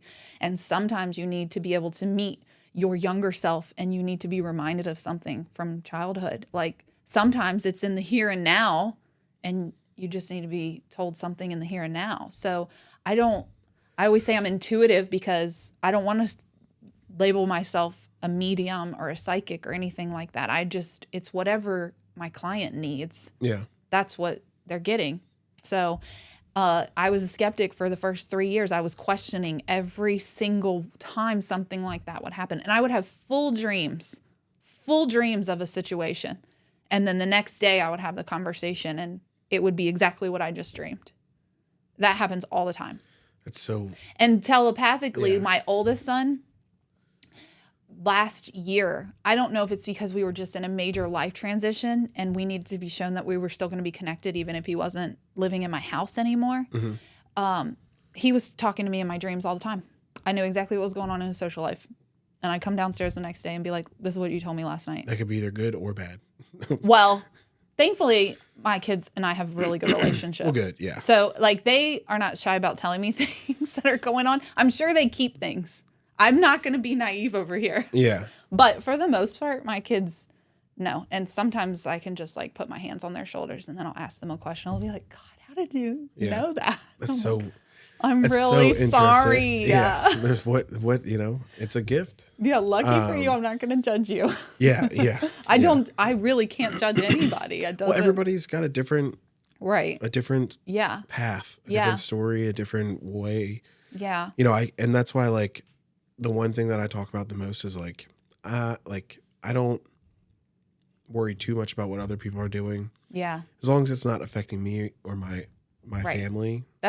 That's mostly how I do what feel you got too. to do. Yeah. Don't hurt another person. That's the whole big thing. Right. As long as you're taking each day and trying to be the best person you can be, be respectful, be a good positive energy, to the people that you come across. I don't really care. Like if you can lay your head on the pillow and say you gave it a good effort today. Yeah. That's all I want other people to do. I think that's what matters more than anything. It's like whatever your individual beliefs are or anything, it's just you got to be kind to people. That's the biggest thing. And I'm listening to this guy tell this story right now on his, it's not even a near-death experience. He literally died for 7 minutes. And he was sharing what he saw on the other side. And then when he came back and he said being good to people, that's what matters the most. So I don't know. I try to live by that. Yeah. I still make mistakes, but it's your intentions that matter. And there's a lot of things that are like that where it's like, what's your intention? And, I think. Well, some people don't believe that either. They say like you can pave the road to hell with good intentions. But I still think it comes back to your heart. Yeah. Where's your heart at? Are they good intentions or like, because you can kind of go down the rabbit hole of like who determines if somebody's intention is good or bad. Yeah. Right. What's good to you might be bad for me. Right. But that doesn't mean it's bad for you. Well, you can cause harm to people and that wasn't your intention. Like you might accidentally step on somebody's foot. You didn't intend to do that, but you can still say, I'm sorry that I hurt you. Yeah. I didn't mean to hurt you. And then make an effort to not step on their foot again. Right. That's part of it. Yeah. But I think sometimes it's like, just because like, and also just because you don't like the song I'm listening to doesn't mean you have to sit here and listen to it. Yeah. You know what I mean? Like you can go listen to your own song. That's true. But people think they need to change everybody's mind all the time. Yeah. It's tough. It's very tough. And that's why I always revert back to that. Like as long as it doesn't affect me and mine, like yeah, I'm chill. Yeah. Unless I'm driving. Yes. Then the road rage kicks in and I'm like, what are you doing? Well, that's where you really know if your energy's clear or not, if the road rage gets you. Yeah. So do you want to talk about that? No, I'm just kidding. I'm just kidding. It's funny because I'm like, my daughter's going to be 4 next month. And we were driving home. I picked her up from daycare the other day. We're driving home and I'm getting on 81 and this, it's the merging. Yes. The zipper technique, right? You go, I go. You go, I go, right? Why was that not universal? It should be. It should be. I don't understand why people don't follow it. It would make things a lot easier. Yeah. But of course, somebody was like, well, if this one car gets in front of me, I'm going to be late. So I got to cut them off. I was that one car. And I'm trying to be better with my grumpiness in the car, right? I call it grumpiness because it's a 4-year-old. But I just hear from the back seat, what are you doing? And I'm like, oh, so this will really come to fruition for you when she starts to drive. Yeah. Because so I've got 2 older ones and then I have a 10-year-old. But I realized my bad habits in the car were about to spill over. And I was like, oh, we better clean this up. That's exactly. As soon as she said, I was like, I'm like, I also try to explain cause she'll see like somebody does something or I'll react, like I'll slam on the brake, like, yeah. And she'll be like, what happened? So I'll try to spin it sometimes. Like, I think that person's just running late or, or I don't want it to be negative, but I'll say, maybe they have something really important, or I'll joke with her and be like, they really have to go to the bathroom. Right. Like I'll try I'm pretty bad about it too, just so you know.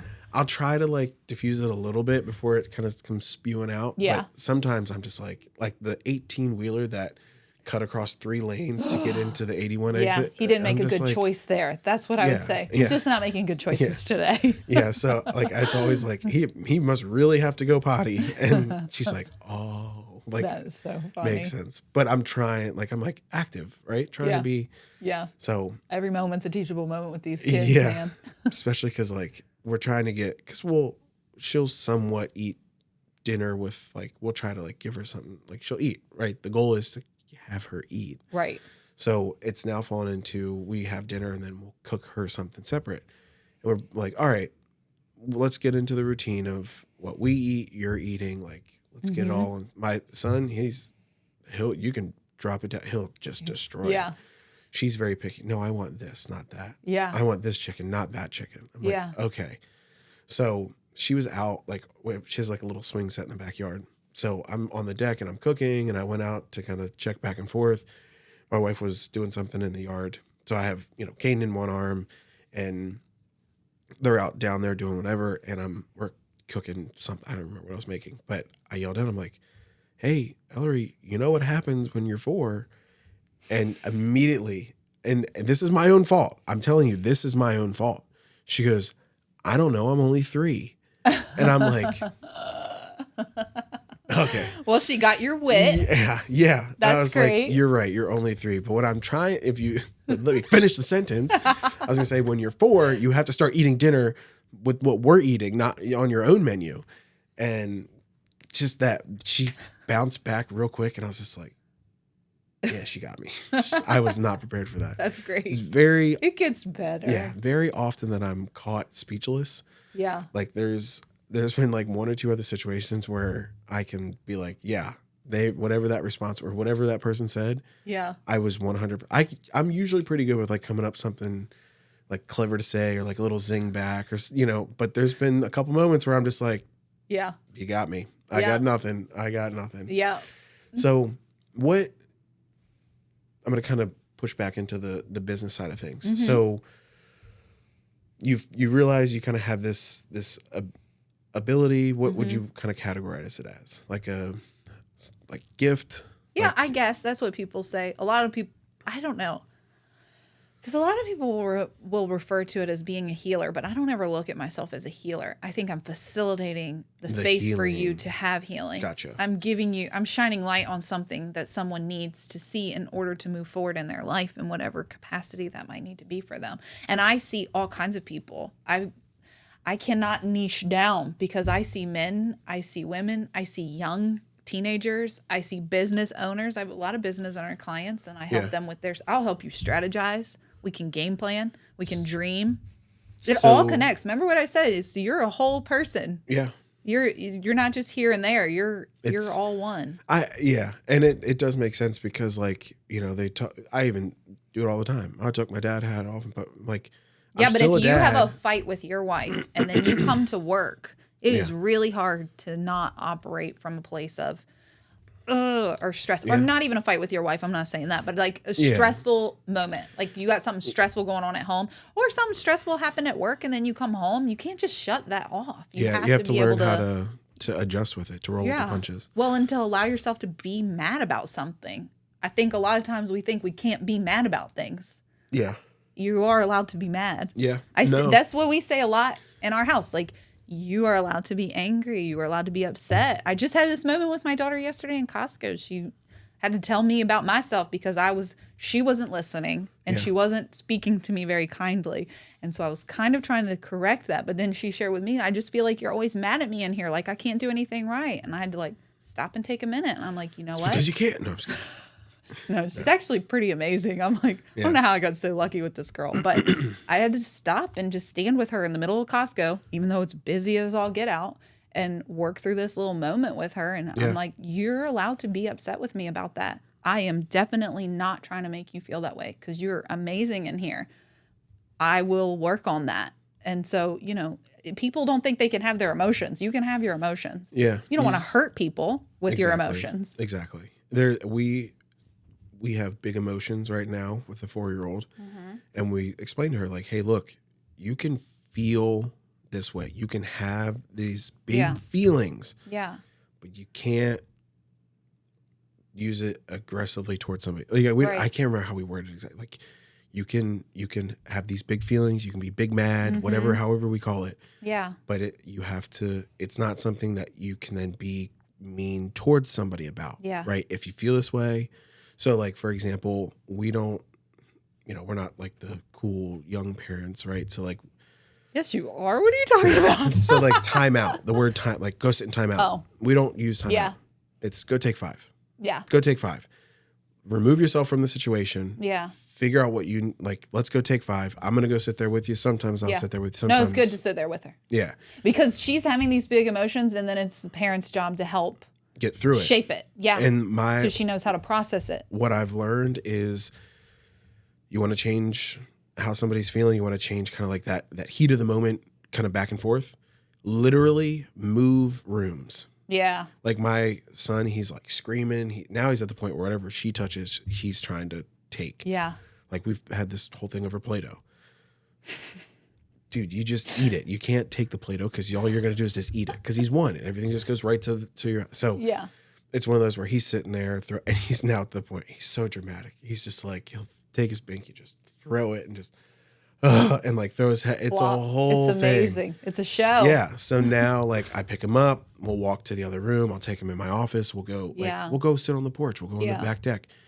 Just remove from that environment in the short term to just reset everything. Yeah. Right. So instead of timeout. Well, you're not going to logically explain to a 1-year-old. Yeah. I tried. It doesn't work. No, I'm just kidding.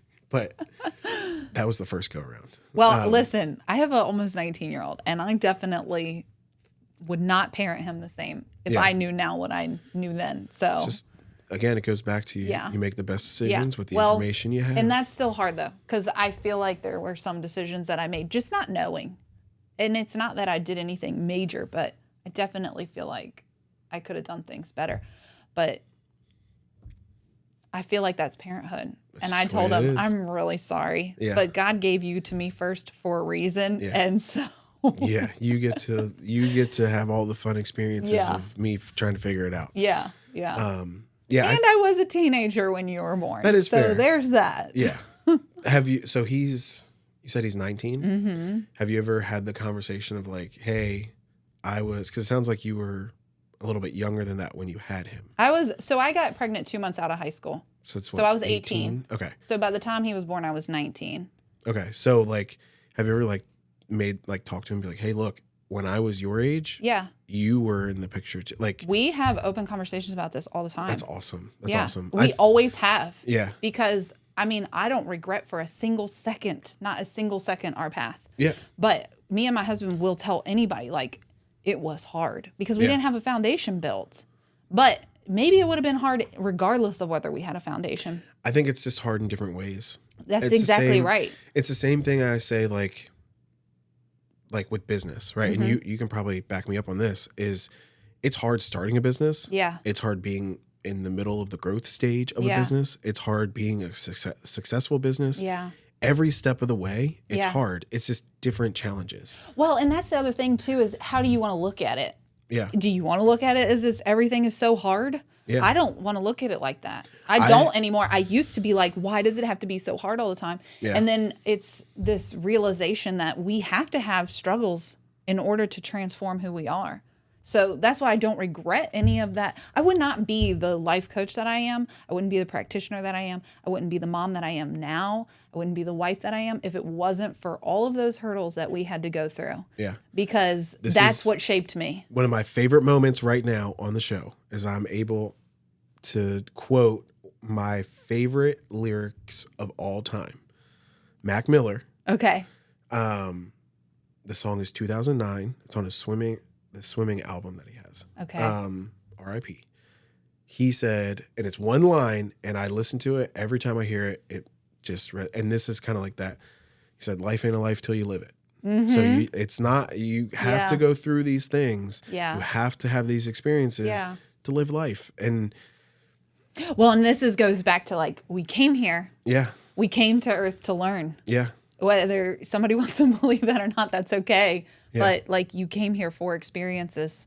So, and they're not always easy, but how do you want to look at it? Like I had a guy, actually Brandon from Cordial Coffee, he came on my podcast and he was like, you can literally write on a piece of paper. You can write struggle on one side and circle it and flip it over. And the other side is going to be the exact same size. You're going to write lesson in that. It's like as big as the struggle is as big as the lesson that you needed to learn. And I agree with that wholeheartedly. Like we need to learn these lessons. But if you're always going to look at it like, why is things always happening to me? Like life is so hard. Life is happening for you. You needed to learn that. You had to go through that struggle so you could get to the other side. Yeah. Even within my marriage, within parenthood, all of it, it's like me and my husband have the best relationship we've ever had now because of the struggles we had when we were younger. So I could not imagine doing life with anybody else at this point because of we've locked in some years here of struggles. Well, let's smooth sail now. How about that? Like, I'm ready for the smooth sailing. I have a very similar feeling just because, when I met my wife, we were dating at the time, the whole, it was one of those, I didn't know what I wanted to do. Yeah. I didn't know what my path was. We were like, I don't want to say we were complete opposites, but she was, I'm going to school for this. I want to do this. Like this is my plan, right? This is what I want to do. It changed a little bit towards the end of college, but she still had that structure of, I'm getting my degree to go into a profession where I was like, I'm going to get a business degree. I'm mainly here because I want to play baseball. Oh, and you're kind of cool too. So like, like this is all, we'll figure it out. Right. It kind of goes really well with our personalities. Like she's like, hey, we need to have a schedule. We need to have this. And sometimes I'm like, let's just figure it out along the way. You guys are the opposite of me and my husband. He is type A. Everybody, when they're like, those memes and those reels where people are like, dad's just a surprise on Christmas morning No. It's the opposite in my house. Yeah. My kids get the list. We have a shared note. They get him the list. He gets the stuff. He's like very good about it. And on Christmas morning, I'm like, oh, that's so great. No, I help wrap, so I guess I do see. But he's type A. I'm type B, C, D, E, F, G, H, I, J, K, L, M, N, O, P. Just kind of laid back. Like, what happens? Like we're going to like different things. It's like, okay, where are we going to park? I don't know. We'll find the parking when we get there. But I'm going to back it up. I'm going to say, and I try to say it as many times when it's that situation where if we don't do that, yeah, or because of her doing that, yeah, it set us up for success right. to the max. And Yeah. I'm like, man, good thing you did this because I was going to try to wing it. Yeah. I think you got to balance it. Yeah. I think my husband leans into how much I wing it now too. So it's like we balance each other for sure. Yeah. But that's 22 years of figuring it out that nobody's way is the right way. It's just whatever way works that day. Yeah. Oh, I did not mean to rhyme. Should I keep going with it? Yeah. I mean, we can kick the music I do it on. all the time. I mean, if on a dime. Yeah. Man, we went from a podcast to a mixtape real quick. Put me on. Yeah. I'm just kidding. Yeah. So we'll transition from the business to your rap career. So no, just kidding. No, seriously, I used to do this to my kids when they were in the bathtub all the time. Really? Because my boys would laugh so hard. So I would go as long as I possibly could rhyming. The things I you could do pretty much do it to make your kids laugh. Yeah. Oh, because you think you're the funniest person in the room. Like, oh, sorry. Yeah. I didn't realize that I was in the And room. I'm not either. Like, I hope my family doesn't watch this. Like, my husband is the funniest person in the room usually. Nice. But he plays off of my jokes, so. Yeah. I'm like quick zings or like I'll make a smart comment. Yeah. Where like I feel like sometimes it's not the right situation to do stuff like that. All the time. Are you kidding? I put my foot in my mouth all the time. Yeah. Oh, I never put my foot in my mouth. It's one reason why I probably should have stopped. I really needed to just stop being a wedding photographer. I hurt a groomsman's feelings one time because I made a joke about his sunglasses, and I was like, oh, whoops. Yeah, that's true. Yeah, wedding. And then it was like genuinely upset. I was like, yeah, whoops. The amount of time, because I did a lot of video for weddings. The amount of times like they would do something or like I joke, right? Mm-hmm. Like in here, it's fine because like if I'm like, oh, forgot to hit record, like it's funny. That same joke at a wedding, it's like, like they freak out. I'm like, all right, I got to stop with that joke. Like, right. Oh, I got some that I have a lot. Like my clients will be telling me something like really serious, and I'll be like, man, we should really get a life coach in here. Like, I don't know how to help you. I'm always kidding though. Always kidding. I'll help you find them. Yeah. Like, let's see if we can channel some information here because I don't know what to say. Exactly. That rarely ever happens, but. No, it's probably very. So I guess you're at the point now where you're obviously confident, right, with what you're doing. Yeah. So how does it I don't want to say how does it work, right? So like say I'm like, hey, I want to meet with you, right? So what is kind of take me through that process, right? Do you kind of vet a little bit? Do you interview? If I'm seeing somebody in person, I usually want to make sure that I have a connection to them just for like safety reasons. Okay. Because I have booked people in the past where I wasn't sure, and it's a little bit more nerve-wracking. Okay. Just because I'm a female, unfortunately. Like, I'm a female. I'm in an office space with somebody. It's just us. Like, yeah. I do think of that. I was also raised by a cop, so I gotta have that mindset. You have to have that mindset. Trust me. I have that mindset. And my husband is like, he's like on lock. Like, he knows if I have somebody that, no, I am all for men's healing, but unfortunately it's with men. It's the world we live in. You have like, it's the so same. he'll pay attention, and like, as soon as my time is up with somebody, he texts me, are you good? And if I always go over. Good for him. That's awesome. Oh, he's always on. He literally bought me pepper spray. I don't. It's not even in my purse. I shouldn't probably say that out loud.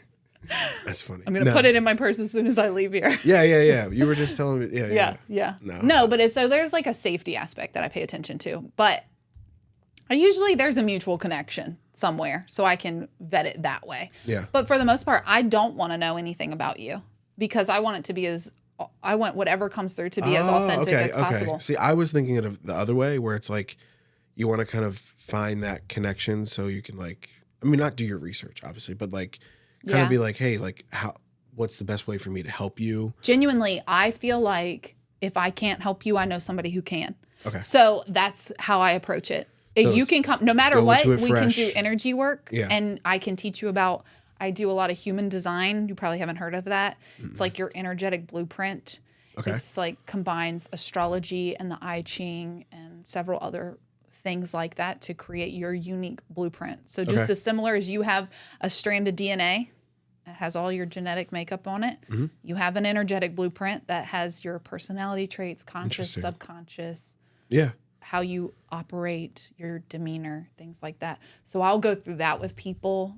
I mean, if somebody really comes to me with something, I have good therapists on hand that I can send them that way. And I do. I'm not going to bite off more than I can chew. Or I also have other practitioners that I will refer people to also. So I know my role. That makes a lot more sense. Because I was thinking like you want to kind of like feel them out, make sure it's a good fit. Because like we kind of do that on our end. Yeah. Right. Like obviously we want to work with everybody, but sometimes it's like, look, one, we don't want you to do something that you're not ready for. Yeah. Right. I know it sounds crazy what we're talking about photo and video, but it's like, but you're right. Some businesses, it's like, look, you don't need to spend a bunch of money with us to do what you're needing to do this. I think you just need to go network more. Yeah. Right. Build that base. Right. Well, I only do one. It's not a massive commitment because I would book one session. Gotcha. And then if they want to continue, we continue. I'm changing that though. I've created packages because I'm starting to see the benefit of, okay, if we lock into 4 months together, this is what that can look like. Instead of like, hey, come in when you want, book as needed. Which is still, I will still go by that with like my clients that I've had for years. Because they know what they need. Yeah. Well, and we usually have that conversation up front because I will intuitively know, like, it looks like we need to hang together for a good 6 months. Usually when I start with somebody, we need to be able to see each other more frequently. Yeah. But my goal is not to see somebody forever. You need to be empowered to go out and make your decisions and listen to your own intuition. But it's always good, especially my clients that own businesses, which most of them do, to have somebody to bounce their ideas off of and strategize. And so I have a couple that I'll see every month or every 6 weeks. And all right, what's going on in business? And how's your personal life affecting your business right now? And what do we need to maybe shift or change? And let's strategize. Let's figure it out. So I love those sessions. I love every session. I have couples that come in and I'll see the husband solo, I'll see the wife solo, and then they come together and then keep rotating like that. And I can usually map out a plan and say, okay, I think if we just do this many sessions, we can get to here. And sometimes it takes a little longer and sometimes it doesn't. Everybody's so different. Yeah. So, and how open are you? How willing are you to participate in this work? One might be more open off the jump. The other one's kind of like work their way and usually build the trust. If people are coming to see me, they're open. Okay, good. Because they're at that point. Yeah. I have had a couple moms, one mom actually, that has literally like, she opened the door, shoved her teenage son, and she was like, "I'm really sorry." And like shut the door and left. And I was like, "Oh, hi, I'm Mandie. Do you know what you're doing here?" And absolutely no clue. I'm like, great. Let's just go stare at each other because I don't know what to say. Yeah. No, I'm just kidding. It always works out. And now that kid, he started coming to me when I think he was 13. Anytime he starts to really get into a struggle, so I don't see him often, maybe once or twice a year, he'll tell his mom, please make an appointment because I need to work through something. Awesome. So I love being that resource for younger kids too. And we're talking about confidence, like mindset, things like that. Does it change a little bit? Like obviously your demeanor and how you approach somebody from young teenage to adult to, I want to say no. I am who I am. And I just genuinely, I might cuss a little less if I have a teenager sitting, but I usually still drop the F-bomb. And I'm sorry to the parents. Where I thought I was going the right direction. You're like, no, it's the complete opposite. No, because why am I going to mask? I'm teaching you not to mask. I'm teaching you to be yourself, authentic self. That is the highest frequency you can operate at, is to be authentic. So even the way I'm talking to you right now, and that's how you got to just be okay with, I'm not for everybody. Yeah. Not everybody's going to like how much I bounce around or talk about energy or anything like that. And that's okay. I used to feel like I needed to shapeshift to fit because I got to be able to talk to this person and this person. Yeah. And I'm not a take me or leave me type person either. It's like, well, I can be respectful and I'm not going to be a jerk to anybody. I'm always kind to everybody. But no, I'm going to be my silly self no matter where I am. Yeah. And I'm going to crack jokes the second you sit down in my chair because then people are comfortable. Yeah. If I'm not making I've had clients laughing so hard and I'm like, you know what? I quit. I am going to get my stand up. Right from here to I'm going to the stage. The mic. Yep. Yes. Thank you. Kill Tony. Here we come. Right. Yeah. Oh, actually I'm going to see him in May. Really? Yes. Yeah. I love it. So I would be so terrified. I've had the same kind of group of people that I've been friends with, and they're always like, you got to do stand up. You got to do stand up. Oh, yeah. And I'm just like, nah, I can't. Like, I probably It's could. scary. That's why you got to go to Toastmasters. You should come to Toastmasters with me. I'm plugging Toastmasters. I'm not even a member yet. What is Toastmasters? It's like public speaking. Okay. You're learning to speak and have a topic and stay on topic and things like that, which is what I really wanted. Oh, toast. And not say like a speech and toast. Oh, maybe. I never connected that. I never knew why it was called Really? Toastmasters. I thought you were just like taking bread and just everyone's got toast all around, butter. No, it's jam, supposed to the whole help. Like, so motivational speaking is what I started with. Yeah. And then I drifted away and I just went to like one-to-one coaching. That's got it. Okay. If you are going, you said you are going or you're thinking about going? To what? Toastmasters? I have been going to this public speak. It's a meeting in Winchester. When you go, you need to ask them where the name came from and verify and please let us know that it's a toast. You're mastering a toast. Like if you're at That's like a wedding. really, you're intelligent. I'm going to just put it on record. That is smart. I don't want to brag too much, but that's going to be that right there is going to be at the very beginning of this episode. It's just going to be you going, you're intelligent. Yeah. You're actually a genius. Perfect. Okay. Yeah. Do you talk to yourself? Do I talk to myself more than I should? But geniuses talk to themselves. I talk to myself all the time. I talk to myself all the time. I'm also in the car. I'm not going to say I'm a genius, but you can. You can say that you are a genius. Yes. I fed you the line. That's I fumbled it. I put it on the silver platter. Yeah, that's okay. No, anyways. I'm really interested if that's why they call it the name. They're probably like, no. You honestly should come. It's good, even if you're a business owner, to like learn to communicate with a lot of people. But I started as wanting to do the motivational speaking. Yeah. And in my network marketing company that I was with, I did a few things, and I also have done. At the time, I did a couple things in Winchester for networking things.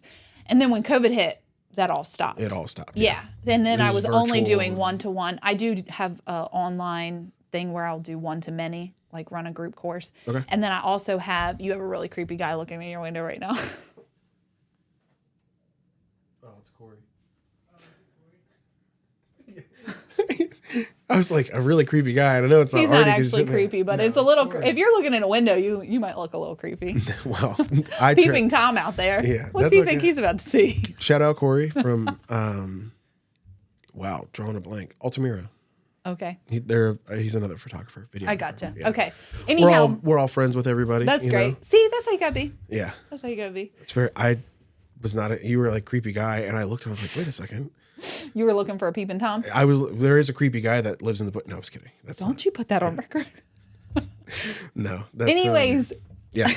I'll rewind us back. So I'm now trying to get back into speaking. That's the whole thing. Gotcha. And things keep opening up. So like you made your post, but then I was also asked to go do a career day for elementary schools. Which nice. Okay. I was like, okay, I'll run it back on some kids. They're a tough crowd. They weren't laughing at my jokes. Well, they probably didn't get. And I was talking about photography too. Oh, well, there you go. It's funny because I'm like telling them all the reasons why they should be a photographer. And then I was like, and let me tell you why you shouldn't be. Yeah, it's the people. Yeah, no. You said it. I mean, you do. I did. I was like, one class, I was like, people are not always going to be nice to you. And I'm really sorry to tell you that at this age, but it's just the truth of it. You have to learn to communicate with people in a way, and people that you don't want to communicate with probably. It's just, which I do. Actually, I teach that a lot within my sessions. Yeah. Because a lot of times we just need some basic communication skills, especially with a couple or a boss with their employees. Like, how can I communicate this conflict in a way that will help us reach a resolution? Yeah. I do a lot of that. So yeah, I think there's a way to do that. And again, I'm not an expert, but I feel like sometimes you have to go into it saying, look, I'm actively trying to find a solution. I'm not just coming here. Right. But we all get locked into our own point of view. I'm also, and it's really hard to see the other person's perspective. Yeah, I'm full of sayings. I think there's one of my other favorite of many sayings is there's a fine line between constructive criticism and insults.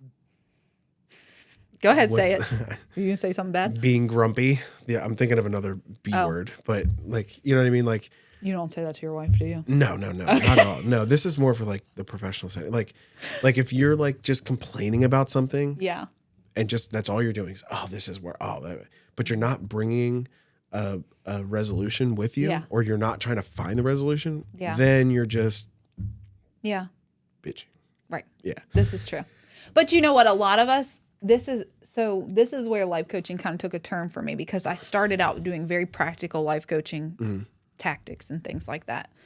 But I realized like so much of us did not have modeled for us healthy communication, healthy relationships, or how to handle ourselves, how to let ourselves feel our emotions. Yeah.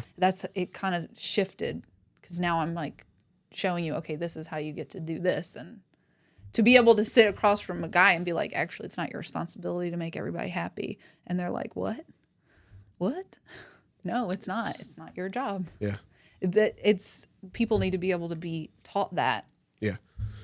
Yeah. I mean, it is, because like I feel myself as like I'm the problem solver. Mm-hmm. So like just yesterday, Artie I'm having this issue. Okay, well, how can I? You want to swoop in and say Yeah, that? I'd love to pull up your human design.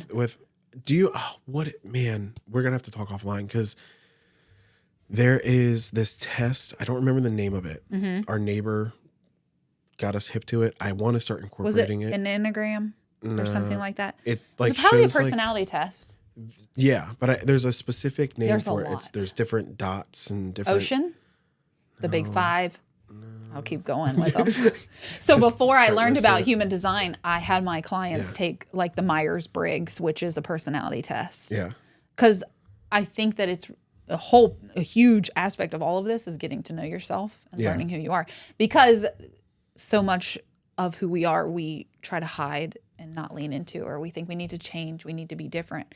And I always say we can always mature in our character. We can always be better people. We can always learn. We can always grow. Yeah. But maybe, like, for example, if I'm being too loud, like that is who I am. That is my personality. But I can also learn to be mature and calm in certain situations. But I'm not going to change who I am. Do you know what I'm saying? Yeah. You like can kind I of give a lot of advice. Yeah. So when I learned about human design and how accurate it was and how life-changing it was for me, I'm a projector. I know you have no idea what I'm talking about, but I get, yeah. I'm a projector. Projectors are here to guide. There's 5 different main types in human design. I'm that type. So projectors like to give a lot of unsolicited advice, but you're not supposed to give unsolicited advice. You're supposed to say, do you want feedback on that? Apparently. I didn't know that for the first 35 years of my life. No, even more than that, because I learned about human design a while ago. But like, I always was giving people unsolicited advice. And then I'd be like, Mandy, why do you always think you know everything? Why are you always telling everybody what to do all the time? I fall into that a little bit, because it's also, it comes from a good place. It does come from a good place, but I'm not trying to be a know-it-all. Nobody wants to be told what to do all the time. So I had to mature in that. I can still give advice, but I'm going to do it when I've been invited to give advice. Fair. And I had to learn that. And that was a huge wake-up call for me. I will definitely... I just need to know what time and where you were born, that's all.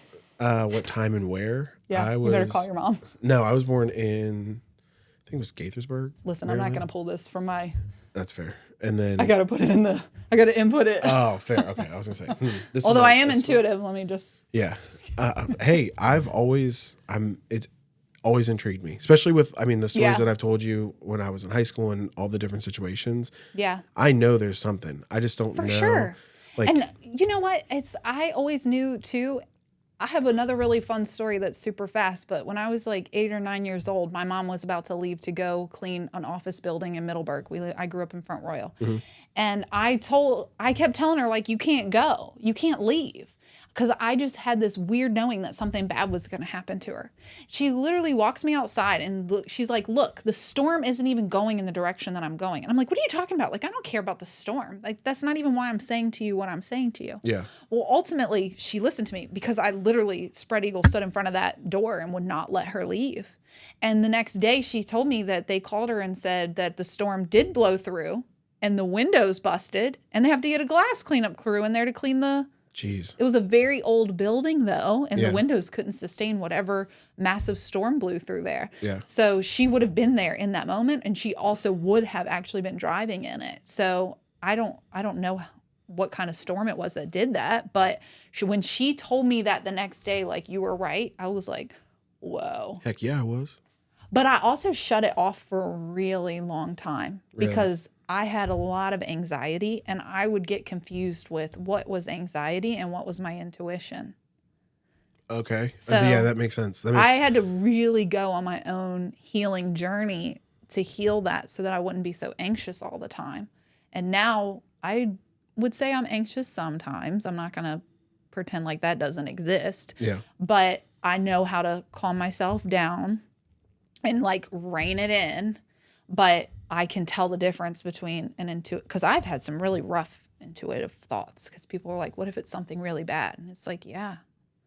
But there's just a knowing with it. There's not a haste. There's not an anxiousness. Like I sometimes it'll come through to me in dreams, and sometimes it'll just come through in a vision when I'm just sitting. It'll just come pouring in. Yeah. So like, have you heard of the clairs? Like clair sentient and clair audient, like you can hear. Yeah. Okay. Yeah. So I have all the clairs, but the one that I have the most of, well, the two main ones probably, I see a lot. Like a movie, it plays out in my mind's eye. It'll show me like an entire movie. Interesting. But then also feel. So like if you have physical pain somewhere, I can feel that on my body. So if a client comes in and they had, like I've had a client come in once and she did not tell me that she'd been dealing with headaches or migraines. And when she got on my table, my head just went. And I was like, dude, have you been having migraines? And she's like, yeah, really bad. Or if they've got a pain in their back or their arm or whatever. Like I had a client that had a back injury when they were younger, and I felt a really sharp pain in my back. It was trying to indicate to me that there was something there. Interesting. So yeah, it's only for a moment and then it goes away. Yeah, that's got to be good, and also like. Yeah. Well, it used to be stronger, and then now I've kind of been like, I've asked, can you just show me this in a different way? Because it's painful. But even now, if somebody gets hurt in front of me, I will feel pain in that exact spot. Like I can't watch the funny videos where people are falling. I literally feel the pain physically. Yeah. But I also feel the emotions, which is the other powerful piece of what I do. Because if somebody is not processing their emotions, when they don't have to be on my table, they could just be sitting across from me. I'll still feel it. Like the tears will well up. I'll get a wave of grief or whatever it might be, frustration, annoyance. And I'll just be like, are you avoiding this? Like, are you feeling this? Because this is what's coming through for me. I always ask. I don't assume that I'm right. Yeah. But it's usually accurate. See, that's got to be very interesting to kind of balance. Yeah. Because it's like you have, like you said, you don't want to be like too invasive. I guess if somebody's coming to you. If they're in front of me, I'm just kidding. I'm very respectful. Yeah. I like to be very respectful, and I always ask permission. And I always say, listen, this is coming up for me and it's for a reason. But if you don't want to go there, then we don't have to go there. I don't want you to go there. I understand that. I'm not trying to trigger somebody and then they leave and it's a tailspin. Yeah. I absolutely do not want that. I'll say, here's my trauma therapist that I can refer you to. You can go work through it with them. Interesting. Yeah. All right. Usually I can work through stuff with people though, because I'm so gentle. I am very gentle about it. Yeah. No, I've had people with some really rough abuse in their life, and we are able to like talk through it, and because the vision comes through, and like you can't, and even for them, like I'm guiding them to their own meditative state. So yeah, that is not what you expected me to say today, I'm sure. No, I had a little bit of a feeling, but it's different. Yeah. And again, like I said, I've had plenty of different experiences where I'm like, if I believe it. I don't know, like I don't have the knowledge we don't have that. basis. Nobody really has the answers. But I definitely I don't put it past. It's not something where I'm like, oh, it's crazy talk. Like I firmly believe that there is that energy you're talking. Like I'm all for it. Yeah. I think I feel like there's probably some that in every industry, you have some that take advantage and try to, Yeah, those are called charlatans. They just pretend. They put a mask on. Really? So they can take your money. Interesting. Part of why I didn't even want to say like that I do this stuff to my clients when I first booked them, because I'm like, I got to be as real as possible. Yeah. And then they'd be sitting across from me. I'm like, okay, so I get this information. Do you want it? And if you say no, then I won't go there. Like let's talk practical life coaching skills. That's fine. No, almost always I believe that God puts people across from me that are supposed to be across from me though. Gotcha. So it's the same. It kind of falls into the same business as like, hey, if I come to you for, like you said, practical business coaching, and then also kind of like everything. Yeah. Well, why do you have a money block? So somebody comes to me for practical business coaching, but they can't get past a certain income threshold. Yeah. We can figure that out. Okay. That makes sense.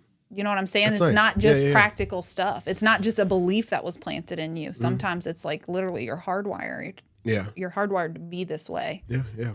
Your nervous system, your energy field, like it all connects. That's why that's why people say that's twice. Right? Third time we're taking the mug from you. I'm just kidding. Did I do? Oh, I At did. the beginning. It's almost gone. Well.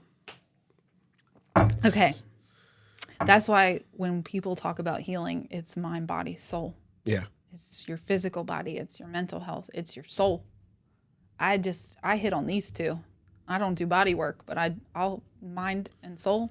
But it sounds like you have people that you can connect with. I do. And I do refer them. To get actually, kind of the girl in my office building, I'll send my clients to her for body work. If she has an opening. Shout her out. Oh, it's Becky with Hands with Heart.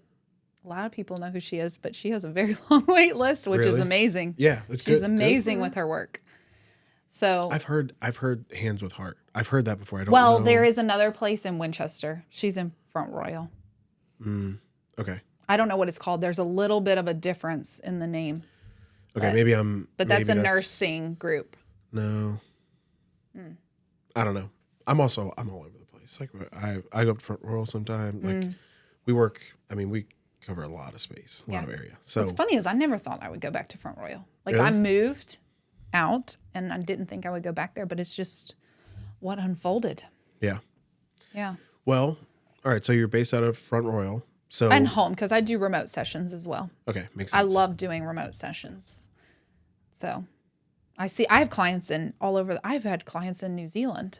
Really? Yeah. It's pretty awesome. How does that, they're on a time difference, right? Yeah.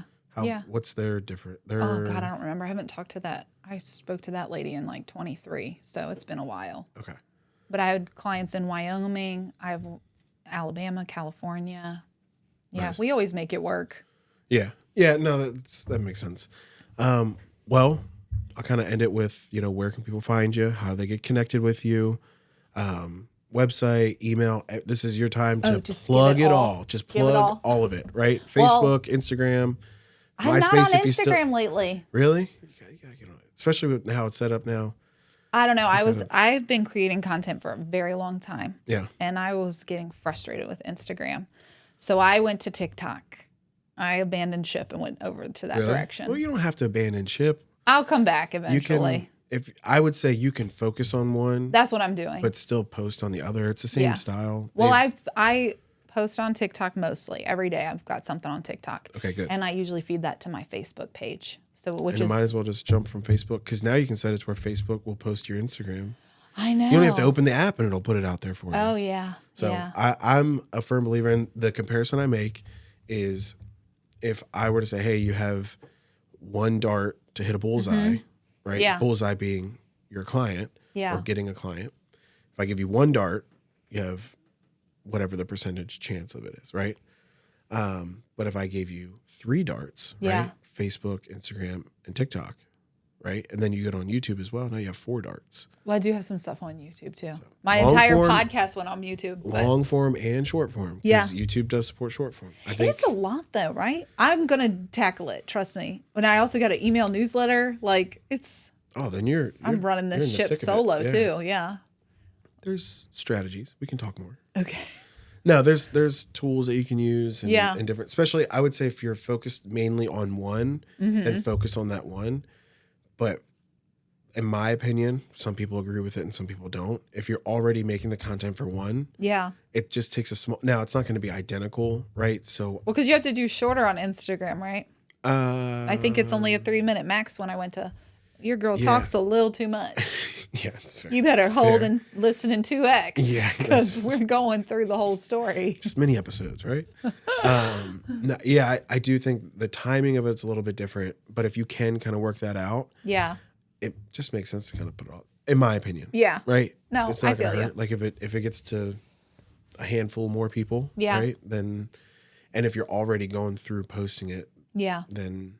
But, well, I went through a season where I really just wanted to focus on my clients. Yeah. And I didn't want to have to add in that extra stuff. That is and this is the thing is like people want to add to their plate. And I'm just not for that. If I'm going to add content creation to my plate, then I got to take something else off. Yep. Because there's only so much time in the day. Yeah. So that's what I've leaned into TikTok right now, but I do get a lot of interactions on Facebook. I will eventually go back to Instagram, but I'm just not there right now. You can still find me there. Yeah. Life with Mandie, and then also Lionheart Coaching Co, both of those. And I also have a YouTube channel that I haven't uploaded to in a while, but I have so much content out there, and I try to just give as much as I can. That's good. So I have a lot of free information. Like if somebody wants to learn more about their biofield, I've got a video for that. If they want to learn more about human design, I haven't made that video yet, but it's on my list. Yeah. But like anything, coming soon. Yeah, anything anybody wants to talk about. Force your hand now.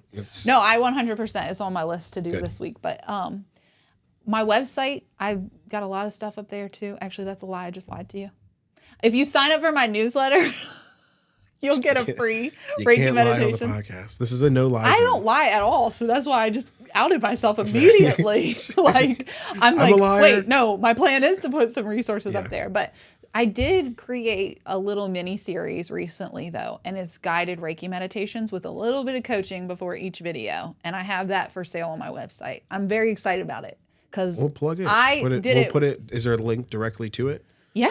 So I'll connect with you, get everything. So I'll say this, whatever you have will be in the description. Okay, so cool. Go find it in the description. If you don't know where the description is, I mean, I've been saying that since day one. If you don't know where the description is, it's right below all the comments. You hit view more, all the information will be there. Yeah. Our information's there. Your information will be there. Everything. Yeah. You mean you can really like find anything, like just if you go to my website. Because I got everything linked there, which is just lionheartcoachingco.com. Perfect. So I have the meditations right there at the top also. Wonderful. And it's about learning to listen to your intuition, cutting cords, and releasing things that should not be attached to you anymore. It's awesome. And then putting that energetic boundary so that you are not absorbing. Like what I told you, I feel things. Like I had to really learn how to not absorb people's stuff all the time because that was a lot. But I didn't think about that because you're dealing with a lot of things. I used to be very exhausted after my sessions when I first started because I'm like also holding a lot of energy in the container of my office. Like just the energy piece alone was a lot. And if I intuit something or something really heavy comes through, it would wipe me out. Yeah. But I feel like I've really learned to handle that. Like I know what to do with it now. So I'm not as exhausted. Thank God. No, that makes... I was like coming home and crashing. Yeah. You got to kind of learn how to adjust to it. Learn how to handle it. And it's good for you, but also good for your clients, good for everybody involved. Yep. Right? So awesome. Well, I appreciate you coming on the show. Yeah, I think we had a really... I think I hit it right on the head from the beginning. I said we had a good fun jokey, but we talked about some serious stuff. I think it's a good conversation. Yeah, very I loved interesting. It. I'm glad we're able to talk more about it. Definitely put some information out there that I think people are going to see as valuable. I hope so. I'm really sorry in advance if you get hater comments though. No, it's okay. Flood them. I don't care. Talk about how much I talk. Talk about how little I talk. Devil. No, I'm just kidding. Cut that. Or don't. I don't care. Just do what you got to do. We'll see how it ends up in the final. But no, I appreciate you being on. It's very unique, different style of coaching. But I think, like we said, for the right people, I think that's very important. Yeah. For people that feel or need that feeling or need that help. You know, it sounds like you're really involved in your craft, which is always good. Yeah. So. Oh God, for sure. It's my life's work. Aside from raising my children, this is awesome. Because you said in the beginning too, like, what's your mantra on your website about the light? Lighting the path. Yeah. Yeah, that's mine too. Because I don't believe like I am the person for everybody, but I do believe that we need people to come into our lives and light the way, especially if we're like in a little bit of a darker season. Yeah. We always need somebody to help light our path. And I'm not the only person that's going to light the path, and I might not even be your person, but that's my same mantra. Like, you need people to light the way. Yeah. And I think you kind of touch on something there a little bit where this is what you do, but you might not be the best option for somebody. Mm-hmm. But on the other side, you probably are the best option for somebody. Yeah, I haven't had that happen yet. Yeah. I'm just kidding. You probably That's actually don't a total lie realize too. Yeah, see? I did have that happen. Yeah. I still supported them from afar, but I definitely have had to refer people out. Yeah. Well, it's one of those where like we see it all the time also. Like we have a personality, how we handle things. Mm-hmm. It meshes with most. There's some people that don't like it. And all I say is like, don't hold it against us. Yeah. But if you're like, hey, look, we're not vibing. It's not working. Yeah. Cool. Just, that's okay. You know, yeah. You're not for everybody. Yeah. So, and being okay with that though is sometimes very difficult. I had a hard time being okay with that. Yeah. But that I think you'll have to learn that early on with mm-hmm. business from my experience, you know, because you're not everybody's cup of tea. Mm-hmm. You're not everybody's go-to. There's some people that also might seem like they're in their corner, but then when comes down to it, they're not. But and then all of those people come to you for a reason because there's a lesson either for you or them, probably both. Yeah. So even if you're bumping up against somebody that you don't feel like you're a good fit, meant to be. There is a lesson there. Nice. Awesome. Well, again, thank you. Thank you. And everybody that's watching or listening, I guess I keep saying watching because it's a video based, but it's on Spotify. It's on Apple Podcasts. It's on YouTube. You can download it and do the whole thing. Appreciate everybody. And we'll see you in the next episode. Peace out. Yeah.